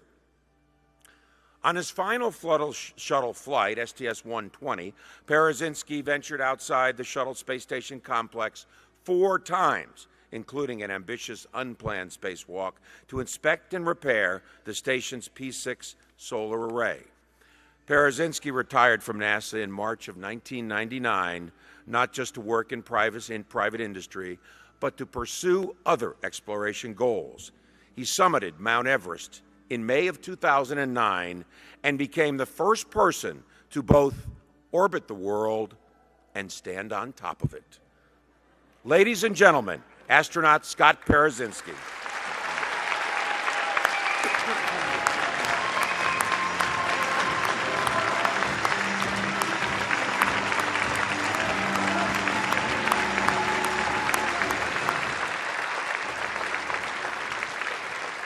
To present Scott Parazynski for induction into the United States Astronaut Hall of Fame, please welcome Hall of Fame astronaut Kent Rominger. Kent?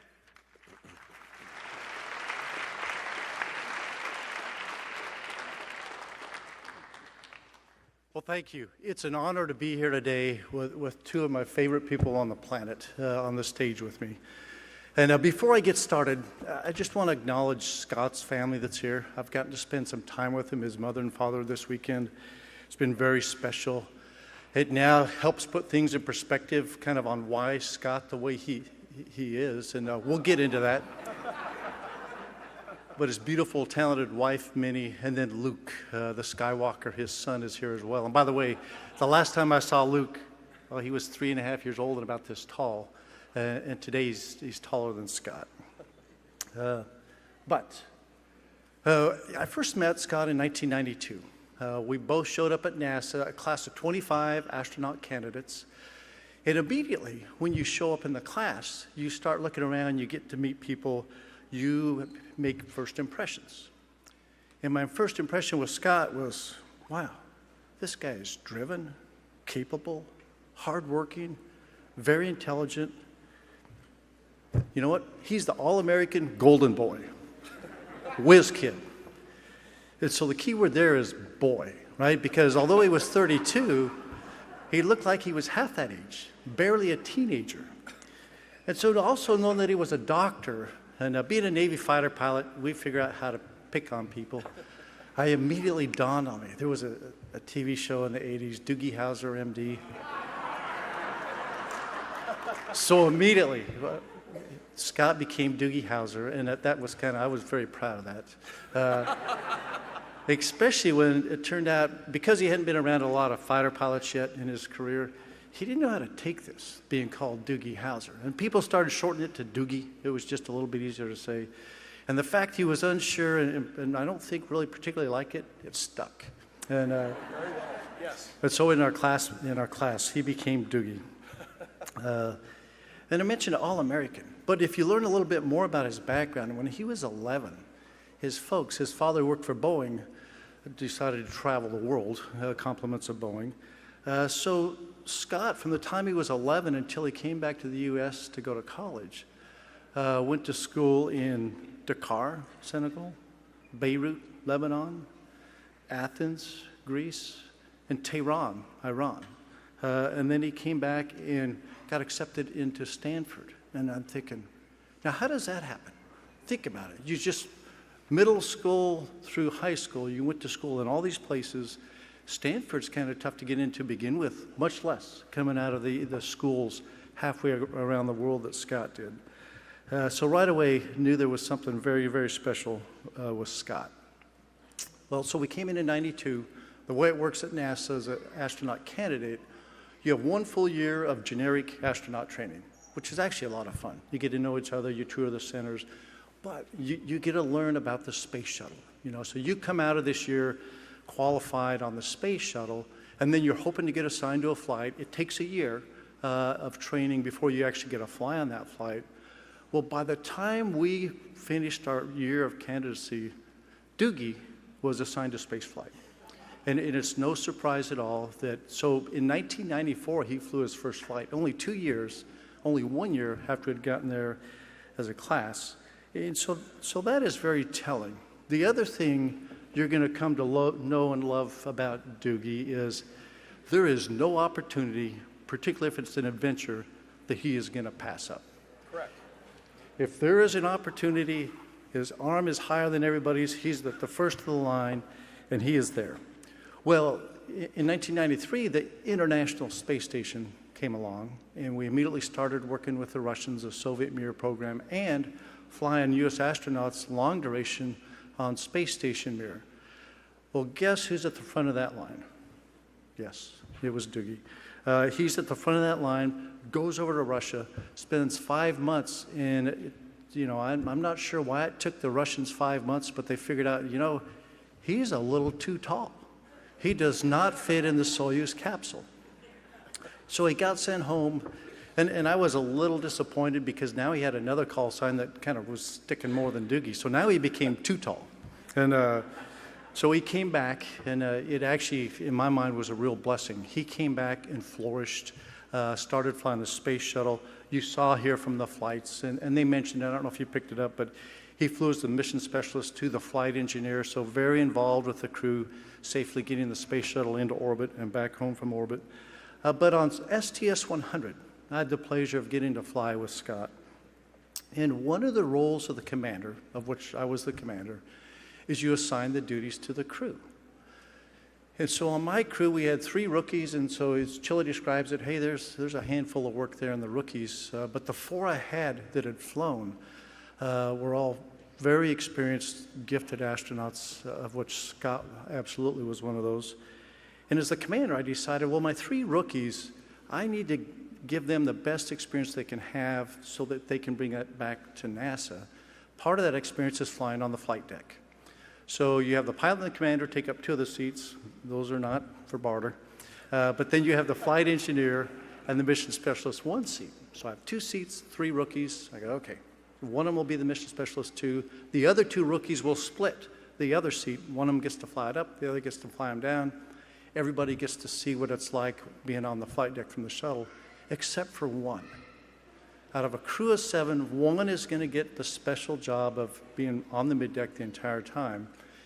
And as I thought through it, it was Doogie. And I'm thinking, wow. Too tall. How too tall? Yeah. Oh, thank you, Doogie.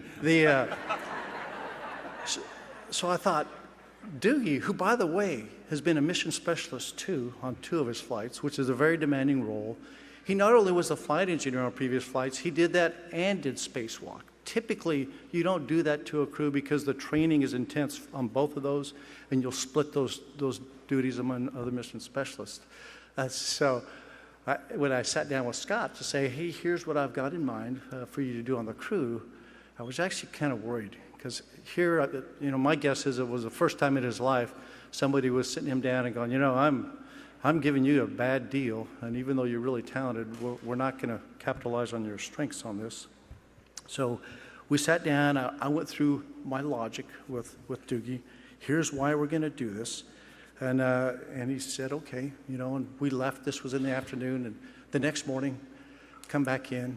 Doogie's in the office, and he said, hey, Rommel. By the way, my nickname's Rommel. Rommel, can we talk about those crew assignments? And I said, sure. And at the time I was saying sure, I was thinking, oh boy, here we go, right? And we sat down, and he pulled out a couple pieces of paper, these multicolored, faceted printouts that were really thorough.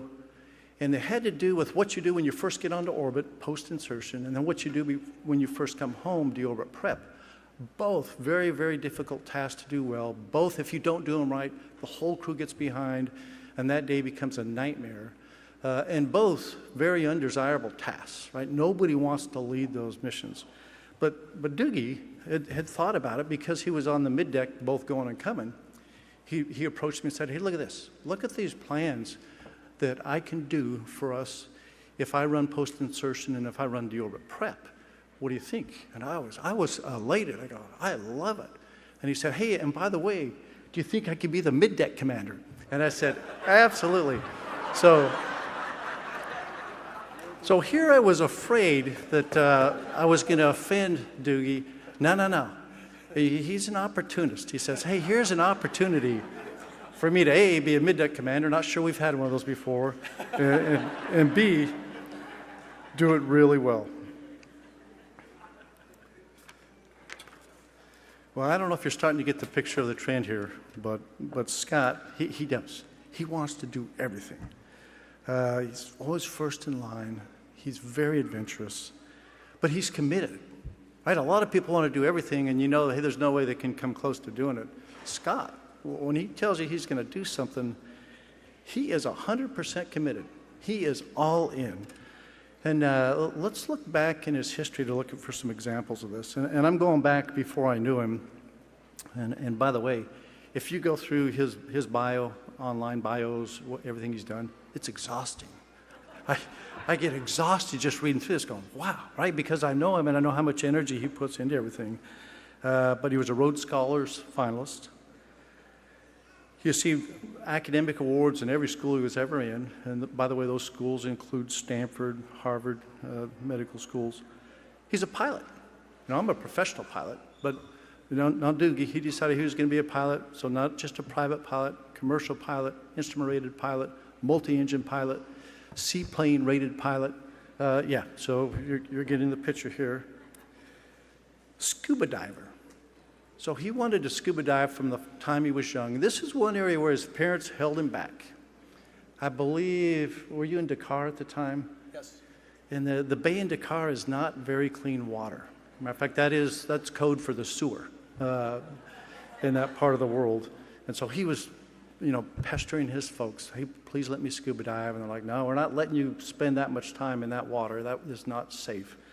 But later they found themselves in Athens. So he makes another run on his folks. Please, please, please. You know, he found this scuba diving course. That's the good news. The bad news is it was like 2 hours away. Logistically, a nightmare for his folks to figure out how to get him, who wasn't a driving jet, to and from there to scuba dive.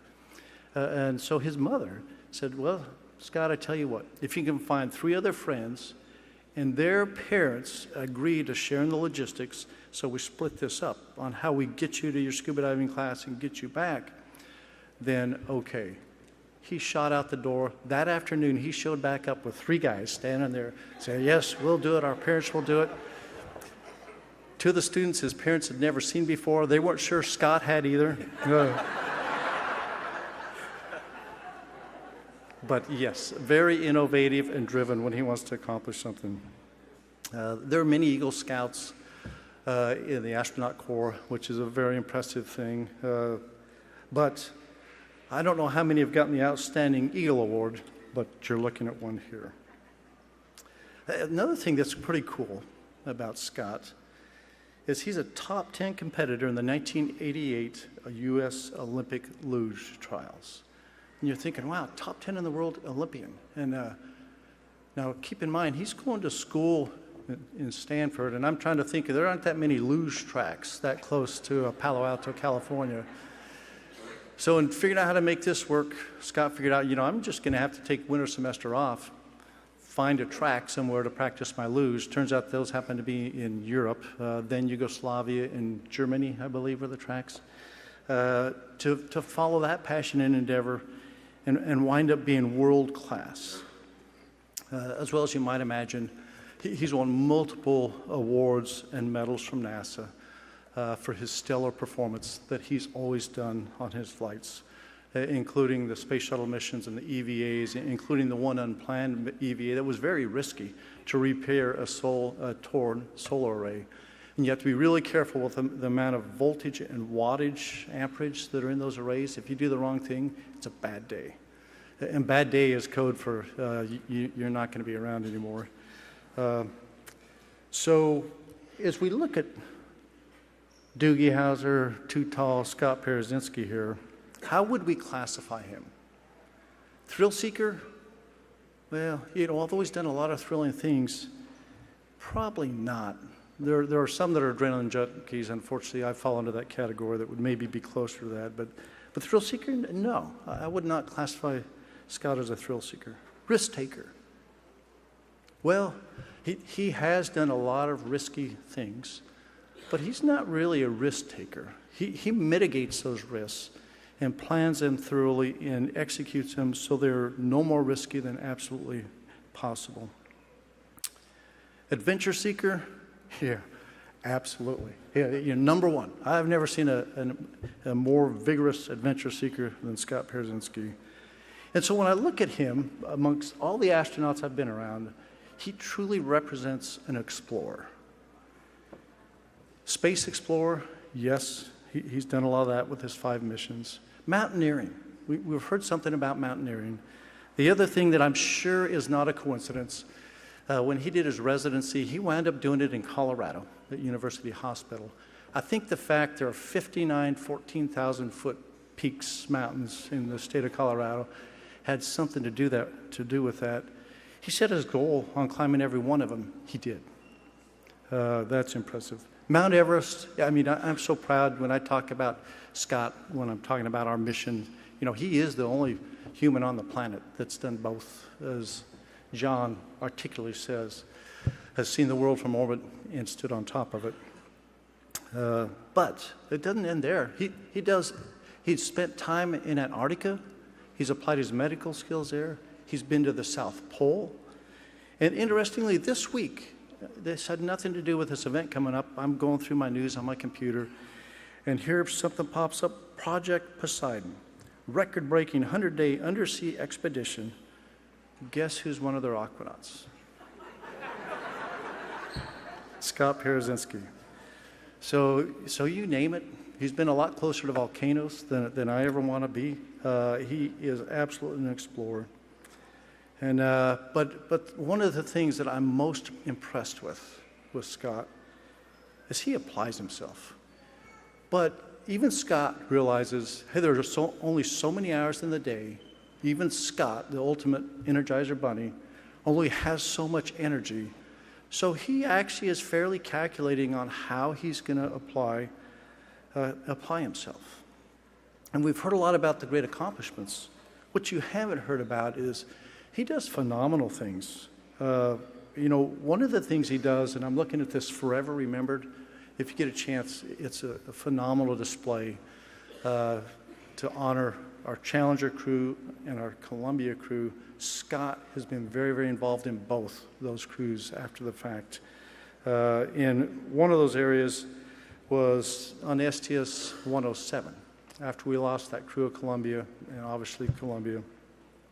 Because of his mountaineering skills, Scott was instrumental in getting a peak. One of the 14,000 footers, Kit Carson, has 2 sub-peaks. One was already named Challenger Point in honor of the Challenger crew. Scott worked to get the other sub-peak designated Columbia Point for this. Not only did he do that, did everything, got it benchmarked, he arranged and organized, orchestrated getting the families, all the families, to Columbia. And in addition, we had a 4 F-16 flyby to commemorate that dedication. And so he put a huge amount of work and energy into something that he believed in. And thank you, Scott. That was huge. I mentioned Challenger. This is another area where Scott Parazynski obviously decided, you know, this is an area where maybe I can help. He was asked to be on the Challenger Center Board of Directors, and as most enterprises go through cycles, ups and downs, Challenger, by the way, is a phenomenal organization. It was started only 3 months after we lost Space Shuttle Challenger and her crew, and June Scobie Rogers, started that organization. It's phenomenal. There are over 40 Challenger centers around the nation. 3 of them are international, and they're growing. But a half a dozen years ago, we weren't growing in Challenger Center. A couple of key board members stepped up and turned that around. One was Bill Reedy, but the other one, very instrumental, was Scott Parazynski. Scott became the chairman of the board and put a huge amount of energy. It was almost a full-time job to wind up turning around Challenger Center, and we all benefit today because that organization is very healthy and on the right upward ramp. And Scott, thank you for that. You know, when you stand up here, you always try to tell stories that are funny. Typically, that's code for something embarrassing for the astronaut sitting up here. And so I started thinking about it, and I'm stumped. So I reached out to a friend of ours that Scott and I flew with on STS-100, Jeff Ashby, fun guy. And so call sign Bones. I said, Bones, do you have any dirt on Too Tall? Or should I call you Doogie? I forget which one you like. Call me Doogie if you like. Okay. And Ashby goes, well, you know, he goes, I actually do talk about Too Tall in some of my presentations. And Jeff said, I went to a school, middle school, talked to the students, and before I went, the teacher tasked the students. Okay, student, your job is on the day Jeff comes to speak to you about his astronaut career, you write down what it is you most are looking forward to learning from astronaut Captain Jeff Ashby about flying in space. One of the students wrote, nothing, because I'm a pen pal with astronaut Dr. Scott Parazynski.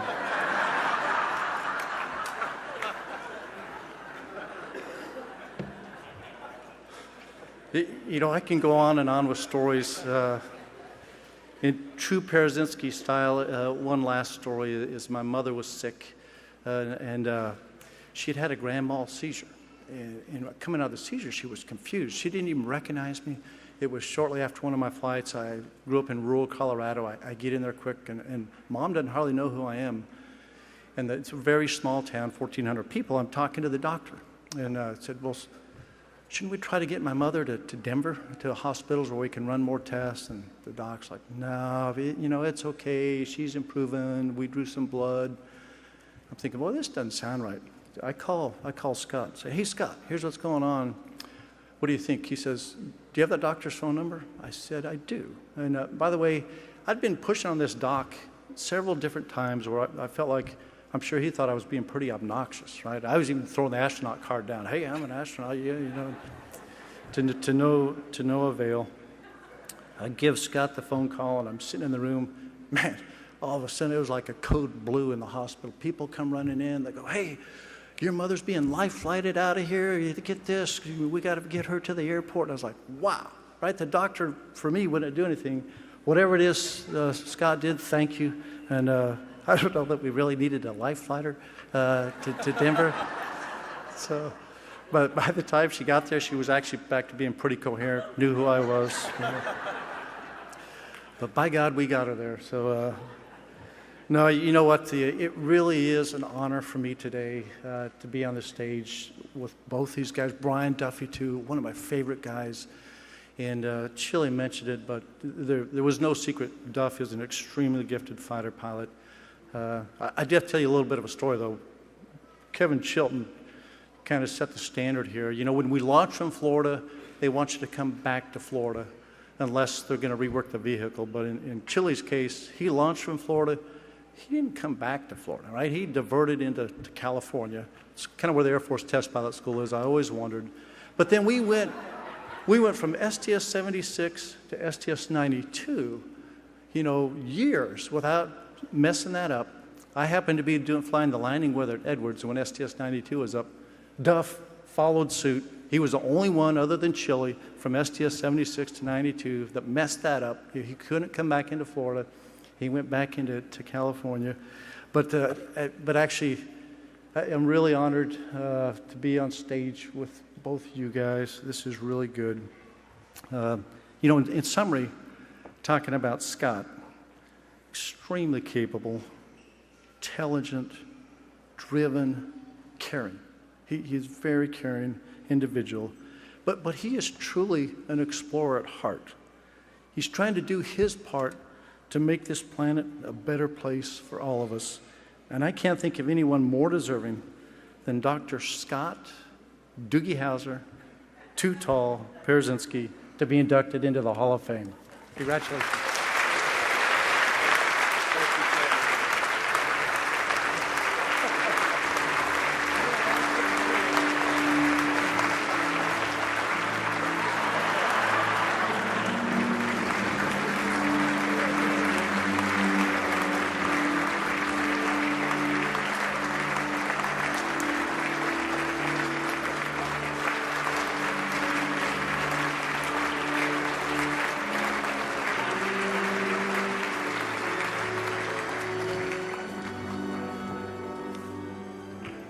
Wow, this is certainly one of the most exciting and proudest days of my life, and I'm just so thrilled to have so many of you close friends and coworkers from the many chapters of my life here to share in this extraordinary day. And it was really fantastic to be on stage here with Brian, who's been a close friend, but also kind of a role model. He's one of those exceptional leaders that everyone in the office looked up to, and so it was really exciting for me to get the nod with Brian. And like you started out saying, it was really the most incredible call of my life, I think, to get that surprise call on Christmas Eve and be told that I was going to be here for this great induction. So wonderful to be part of the Astronaut Scholarship Foundation family and to be inducted with all these great legends. And I just have to say, Rommel, that was, 95% of what you said there, you really tugged at my heartstrings. I'm going to get back to that last 5% in here in just a minute, but you've been a very good friend for the whole, from almost day one. We really clicked as a class and as personal friends. You were a classmate, a friend. You were my fearless commander on STS-100, and I was part of his very fearful crew. And the stories that I could tell about Rommel, I mean, we'd be here well into the evening, and I wouldn't even have to embellish very much to make them sound unbelievable, and you know that's right. But I think what I admire the most about Rommel is his leadership. I think he's the most extraordinary leader that I have ever known, and I've taken so many lessons into my own personal life and my leadership style, just watching his grace and command under pressure. He was the chief of the astronaut office during our darkest hours, during the aftermath of the Space Shuttle Columbia tragedy, and our whole agency, our whole nation, the whole world needed to heal. And his steady hand, the way he managed expectations, his resolve, really carried all of us forward. I was a family escort and a casualty, basically an escort for my good friend Rick Husband in the aftermath of that terrible tragedy, and they were very difficult days for all of us. But I think it galvanized the whole agency to figure out what had happened and make sure that it could never happen again. But oh, by the way, since it's NASA, we have to develop tools and techniques to make sure that if it did happen, just in case, we would have a fighting chance to do that. And so I was part of a team to help develop tools and techniques to repair shuttles on orbit and help us have a fighting chance to come home, and should that ever happen in the future. But there are so many wonderful stories of how people came together in that very trying time. But I don't want to have all my commentary be on that note, and so I want to get back to that 5%. And let's talk about Doogie for a little bit, okay? So first of all, there's so many emotions that flood through you as you stand here on a day like today. I'm standing in front of men and women who have been my inspiration, since I was a little kid. And I'm looking at you young shuttle folks too, okay, just so you know that.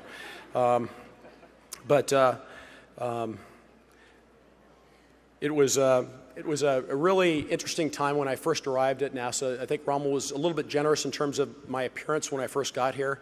I think I actually looked about 12 when I first arrived at NASA, but only if I hadn't shaved for like 3 weeks. If I was clean shaven, I was a 6'3" kindergartner. This is really what I was dealing with. And so I could only imagine the conversations in the corner office where Dan sat at the time, where they're making those coveted flight crew assignments. Hey, what do you think about that Parazynski kid? He seems pretty sharp. Nah, stick him back in the incubator. That was the imaginary voices in my head, thinking that there's no way that they're going to take me seriously, give me a flight assignment. But actually, it turned out to be quite a great motivator for me to be as well prepared as I could possibly be going into my simulations, and things turned out okay for me, I guess. But in any event, my very clever classmate Rommel came up with the name, yes, Doogie Howser, MD, after Neil Patrick Harris's character on the named TV show, or NPH from Harold and Kumar. Any Harold and Kumar fans here? 2 of you, that's it?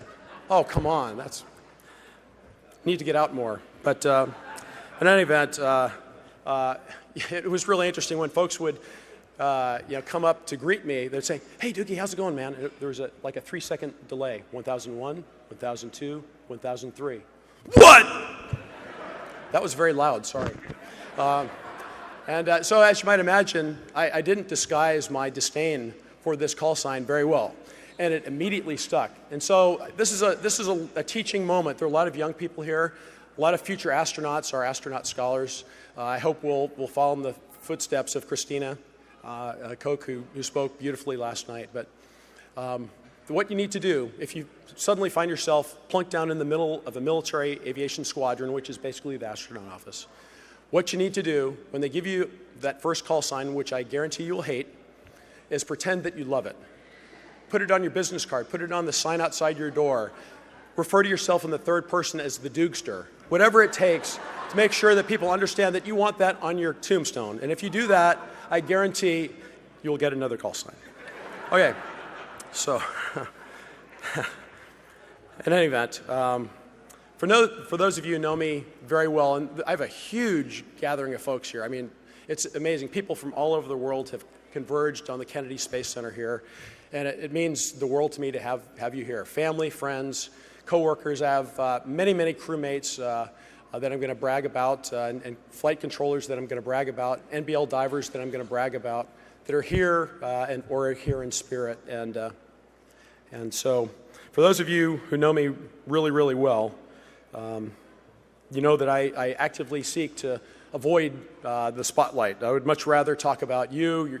I can talk your ears off about my kids, technology, politics, the weather. I'll even talk about the Kardashians, you know, whatever it takes. But I recognize that here and now today, the spotlight is beating down on my good friend and very deserving friend, Brian Duffy's highly reflective forehead, and also mine.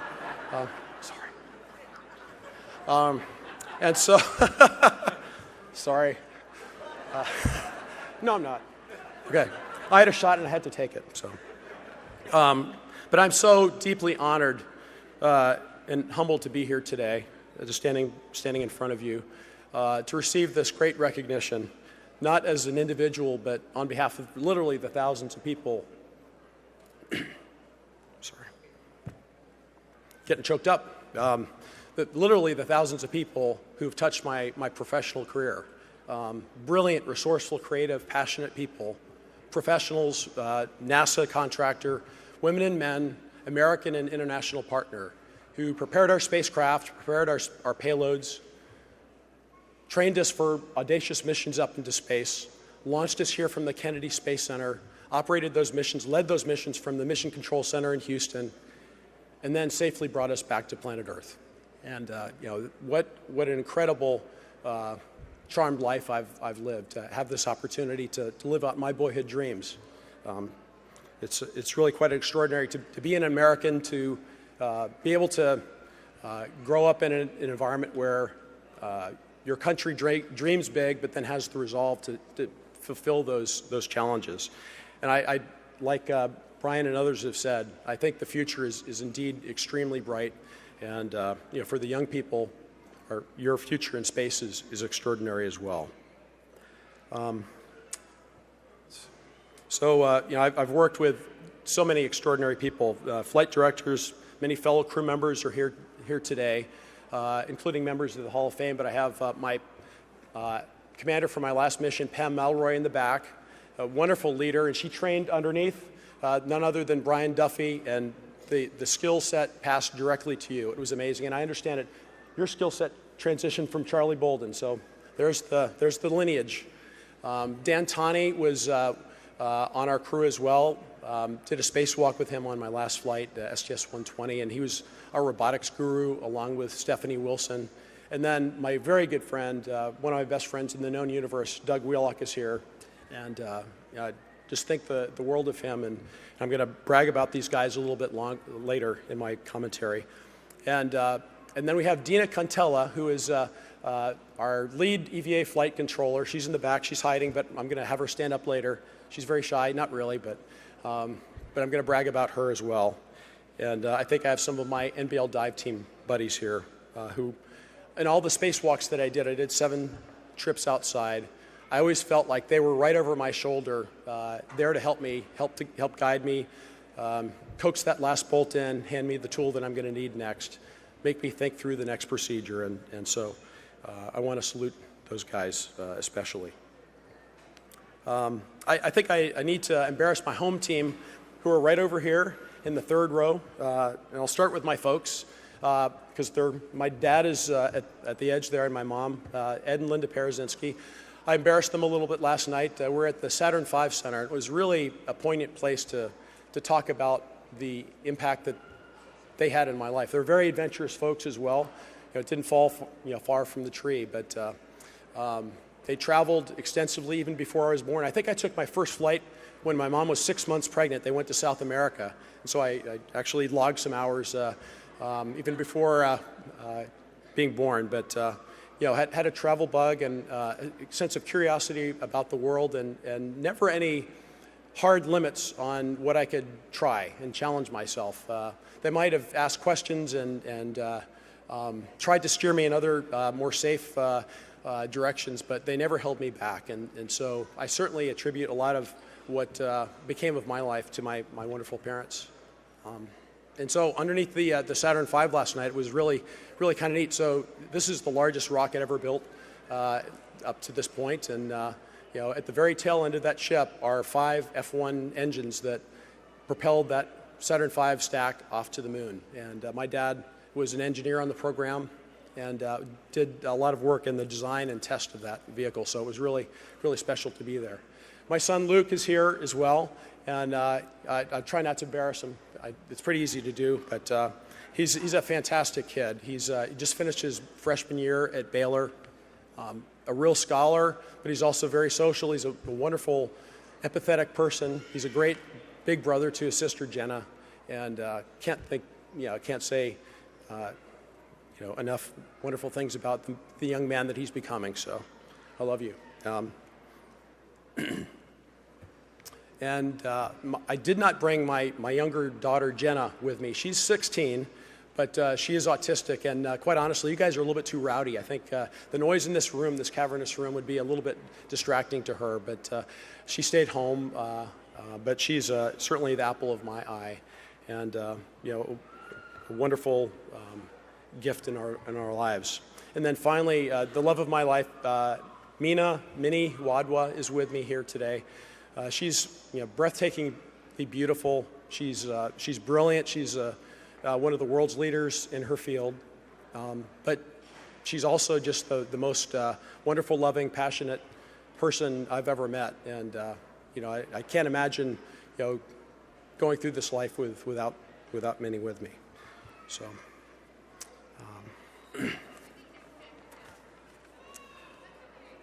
So as I was starting to say a little bit earlier, I was very fortunate to work with some of the world's best and brightest on my 5 space shuttle missions, and I wish I could brag on every single one of the people that I worked with, but obviously we don't have time to do that here today. But space exploration is very much a team sport, and NASA is a champion. It's just remarkable what this organization does, and I feel so gifted to have been a part of the grander vision. The common denominator at NASA, in my mind, is a shared sense of a higher purpose, working to explore for the betterment of humanity. So I'll just very briefly talk about some of my flight history, but I was very lucky to fly with Ellen Ochoa, who I believe is there's Ellen here. Yeah, so on my first flight, I flew with 2 rookies. We had 3 rookies on that lucky flight, STS-66, and actually Ellen was my mentor in that flight. She was the veteran astronaut mission specialist who had done a similar flight on her first mission, and I continue to learn from her today. She's just an amazing person.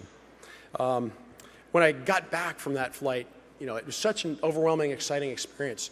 The first thing I wanted to do is, get back in line and go again. And so they were actually looking for volunteers to go to the Russian space station Mir, and there didn't seem to be all that many volunteers for poor Hoot. And so I went over to the Hoot's office and said, "Hey, coach, put me in."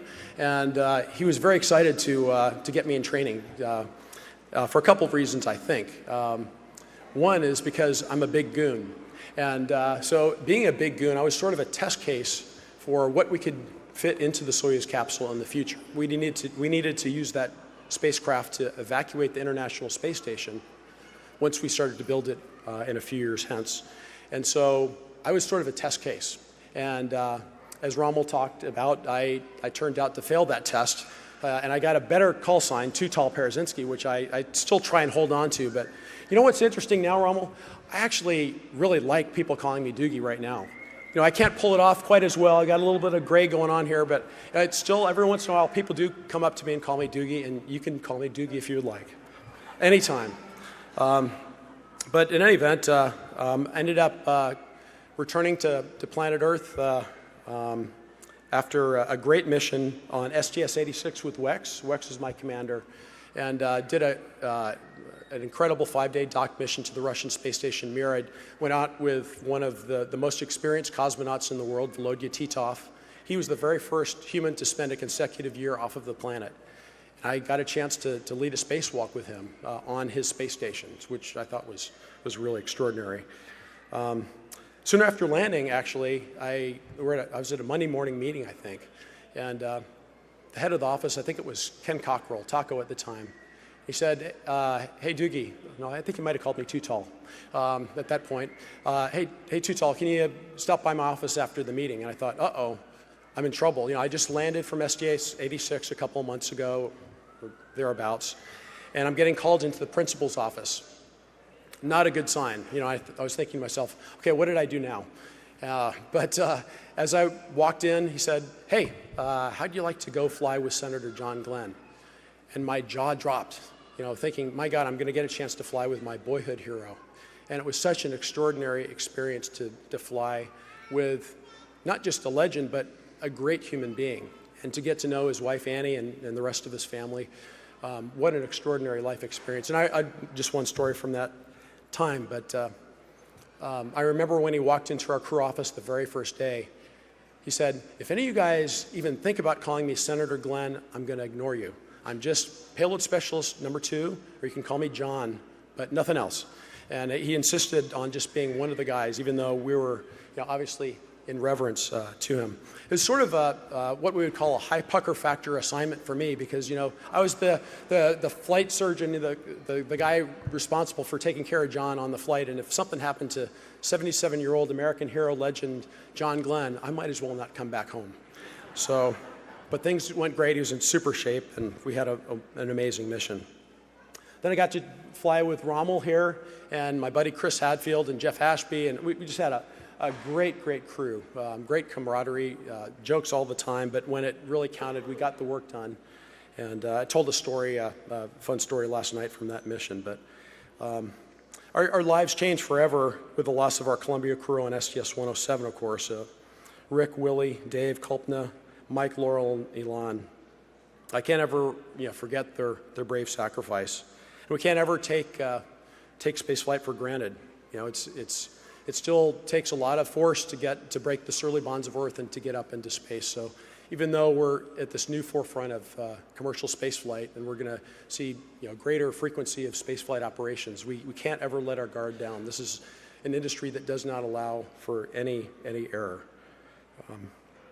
So at that point, I honestly, when we lost the crew, I honestly considered hanging up my spacesuit. I had 2 wonderful kids at home, and I didn't know if it was right for me to continue taking those risks, but being as close as I was to that crew, and with the energy that was building around the agency, it was just NASA's at its finest. The whole agency came together to develop methods and procedures to get us back to flight as quickly as we could, and I had the great opportunity to fly one more time. But I would just say that when the chips are down, NASA rises to the occasion, and soon thereafter, I was assigned to what I would consider my most amazing flight experience, and just an extraordinary crew led by Pambo, STS-120. And it was an extremely complex space station assembly flight. We had to install a new module called Harmony. It was an interconnecting node that had these different serial radial ports that would allow us to plug in European and Japanese modules. And then we had to relocate this P6 truss, a solar array truss, from the top of the space station and plug it in at the very tip of the space station using robotics and lots of spacewalking, and then extend these solar panels so that we could power those European and Japanese modules in the future. And it was really a spacewalker's dream to be assigned to that flight and also to be on our crew. We had a wonderful crew led by Pambo, but George Zamka was our pilot, Zambo, Pambo and Zambo, so we became the Rambonauts, of course, and I became Longbow. I got another call sign out of that mix, which is great. Wheels got a Flambeau because of his pyrotechnic skills. And then we had Dan Tani, who became Boichi, and Stephanie Wilson, who was our flight engineer and robotics guru. She became Robo. And then Paolo Nespoli, who was kind of a jack of all trades, and then also the EVA quarterback. We didn't really have a cool bow name for him, so he became the Italian Stallion, for the same theme. But in any event, I just wanted to talk briefly about the solar array repair that we did, which I consider to be among NASA's finest hours. NASA's had so many incredible wins overcoming adversity, but this certainly has to be one of the most extraordinary things that NASA's ever done, and certainly in the shuttle station era. But as this solar panel was being extended out at the very tip of the space station, this guide wire that had become frayed began to rip apart the panel in a couple of spots. And so the crew, actually inside it was Pambo and our space station commander, Peggy Whitson, were hawking this very closely. They didn't have the greatest camera views, but they saw that something was wrong. The dynamics were all wrong. They stopped it immediately. And we had a big problem on our hands. We have basically a limp noodle out there. And what do you do? We couldn't retract it at that point. We couldn't extend it. And we didn't even have really good visibility to what the problem was. And what I love about NASA is when the chips are at their lowest, they regroup, they get their best and brightest together around the table, and they come up with a brilliant plan, and that's exactly what they did. People worked around the clock for 72 hours. I'm sure lots of pizza and caffeine were involved, but working around the clock developed an extraordinary, multifaceted approach to get a spacewalker out to the very tip of the space station further than were ever meant to go, using tools that had never been built before, using a cobbled-together robotic system that was never imagined before. And Wheels and myself went out and did something that we didn't really know if we were going to be successful at. But we knew that Dina and Derek Hossman, who unfortunately couldn't be here today, he was our lead ISS flight director. He was going to come, but he had a conflict at the last minute. But other people like Sarmad Aziz, and others that I'm going to mention in a second, were right there looking over our shoulders, and we felt confident that if we didn't fix the problem that day, there would be a plan B or there would be a plan C, and we would get to that as well. But it all worked extremely well, and I'm so proud to have been a part of that. And so one of the things I like to do, if you can indulge me, is I'd like to just mention some names of people that really contributed to this. Some are well-known names. Many have probably never been uttered in public before. Certainly, all these people are unsung heroes for this effort, but I just wanted to mention them because they've done extraordinary work. First off, I want to mention the late, great Kevin Pear, who passed very shortly after STS-120, but he was kind of the godfather of the cufflink that was actually the technique that we used to repair the solar panel. And I had the great good fortune to go to his home right after the mission. I presented him the astronaut's highest award, the Silver Snoopy, along with the whole solar array team and the whole STS-120 team. And it was just a great celebration of his life, and it's such a great moment for all of us to share with him. Other members that I'm just going to run through their names again, but Derek Hossman, Dina Catella, Sarmad Aziz, Allison Chica Bollinger, my crew, of course, Pam Melroy, George Zamka, Doug Wheelock, Dan Tani, Stephanie Wilson, Paolo Nespoli, Peggy Whitson, and then we also had Clay Anderson and Yuri Malenchenko, who were basically tending the shop and the rest of the station while all this work was taking place. John Ray, Glenda Laws, Mike Steele, Andrew Clem, Dina Smith, Robert Pickle, Vincent LaCourte, Kauser Imtiaz, Dave McCann, Scott Keepers, and then the whole NBL dive team. I think I see Sherwin Wade right up here in the front, a great friend, and many others. And then we had our Capcoms and other astronauts that were supporting this effort, Steve Swanson, Kevin Ford, and Joe Tanner. And then finally, the VR lab, Dave Homan and Evelyn Morales. So if you wouldn't mind, can we just give those guys a salute?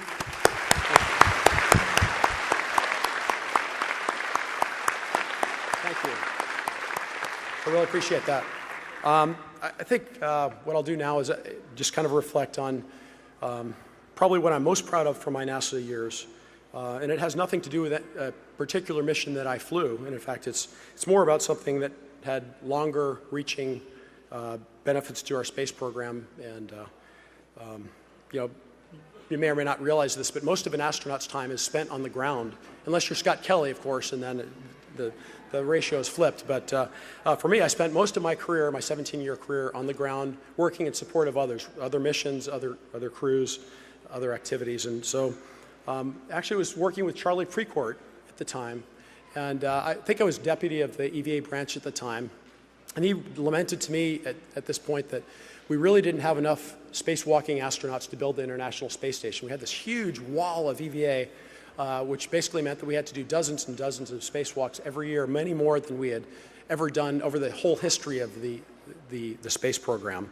And he basically just had 12 people who were qualified through the traditional methods of getting trained and qualified, which basically consisted of 4 runs wherein you had to learn the skills of spacewalking, and then by the end of it, you needed to demonstrate that you were really good or you were off the list. You were not qualified. And so Charlie said to me, hey, we need to fix this.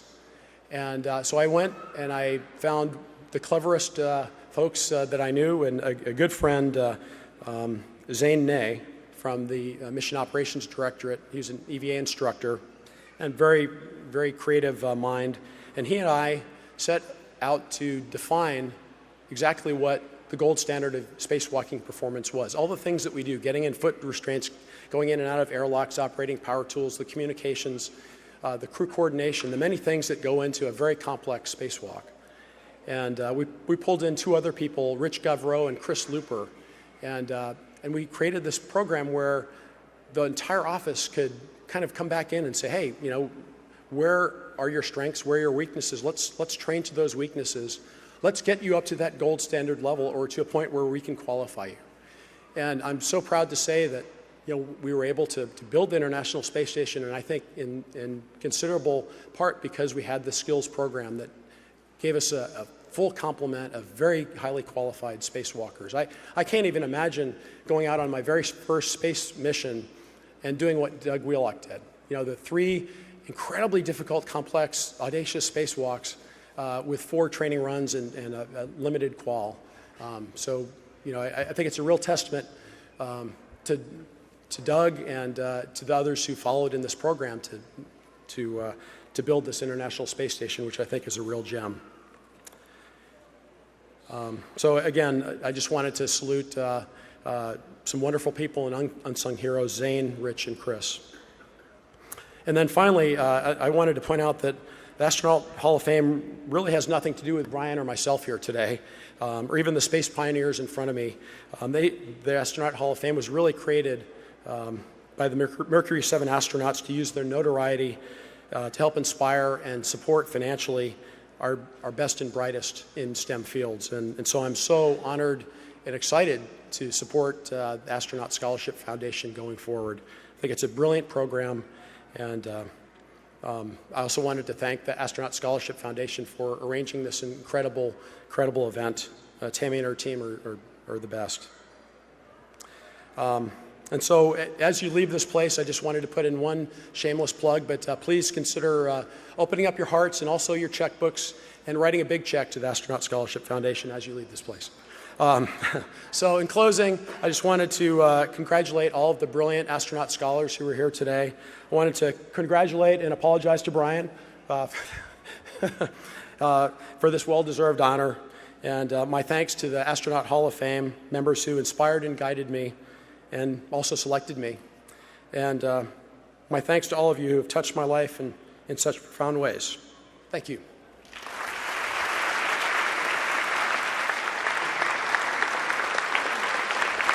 Live long and prosper.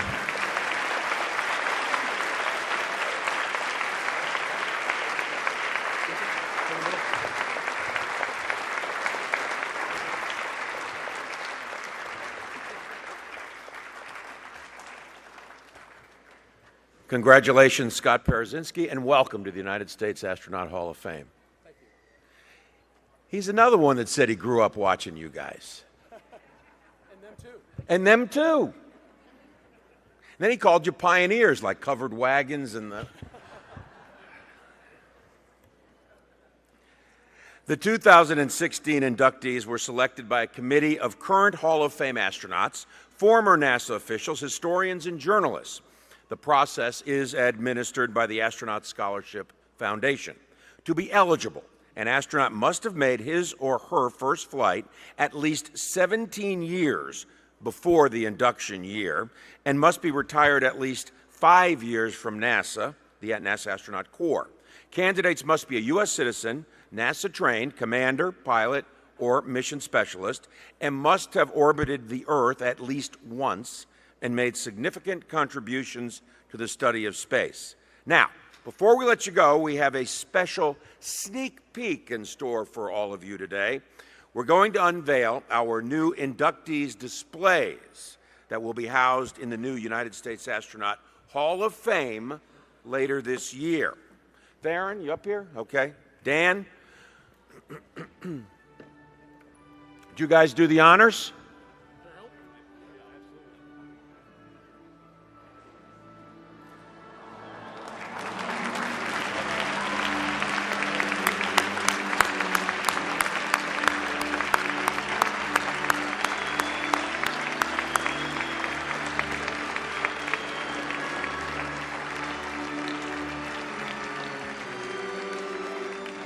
Ladies and gentlemen, I am proud to present to you the United States astronaut, class of 2016, Brian Duffy and Scott Parazynski.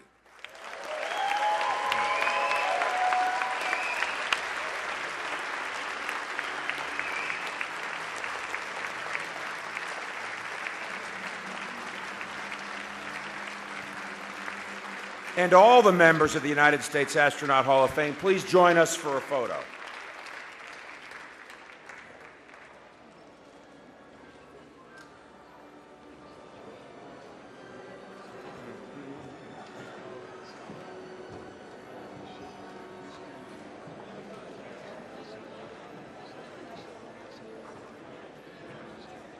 It has been my pleasure to be with you today. On behalf of the Kennedy Space Center Visitor Complex and the Astronaut Scholarship Foundation, thank you for joining us for this historic ceremony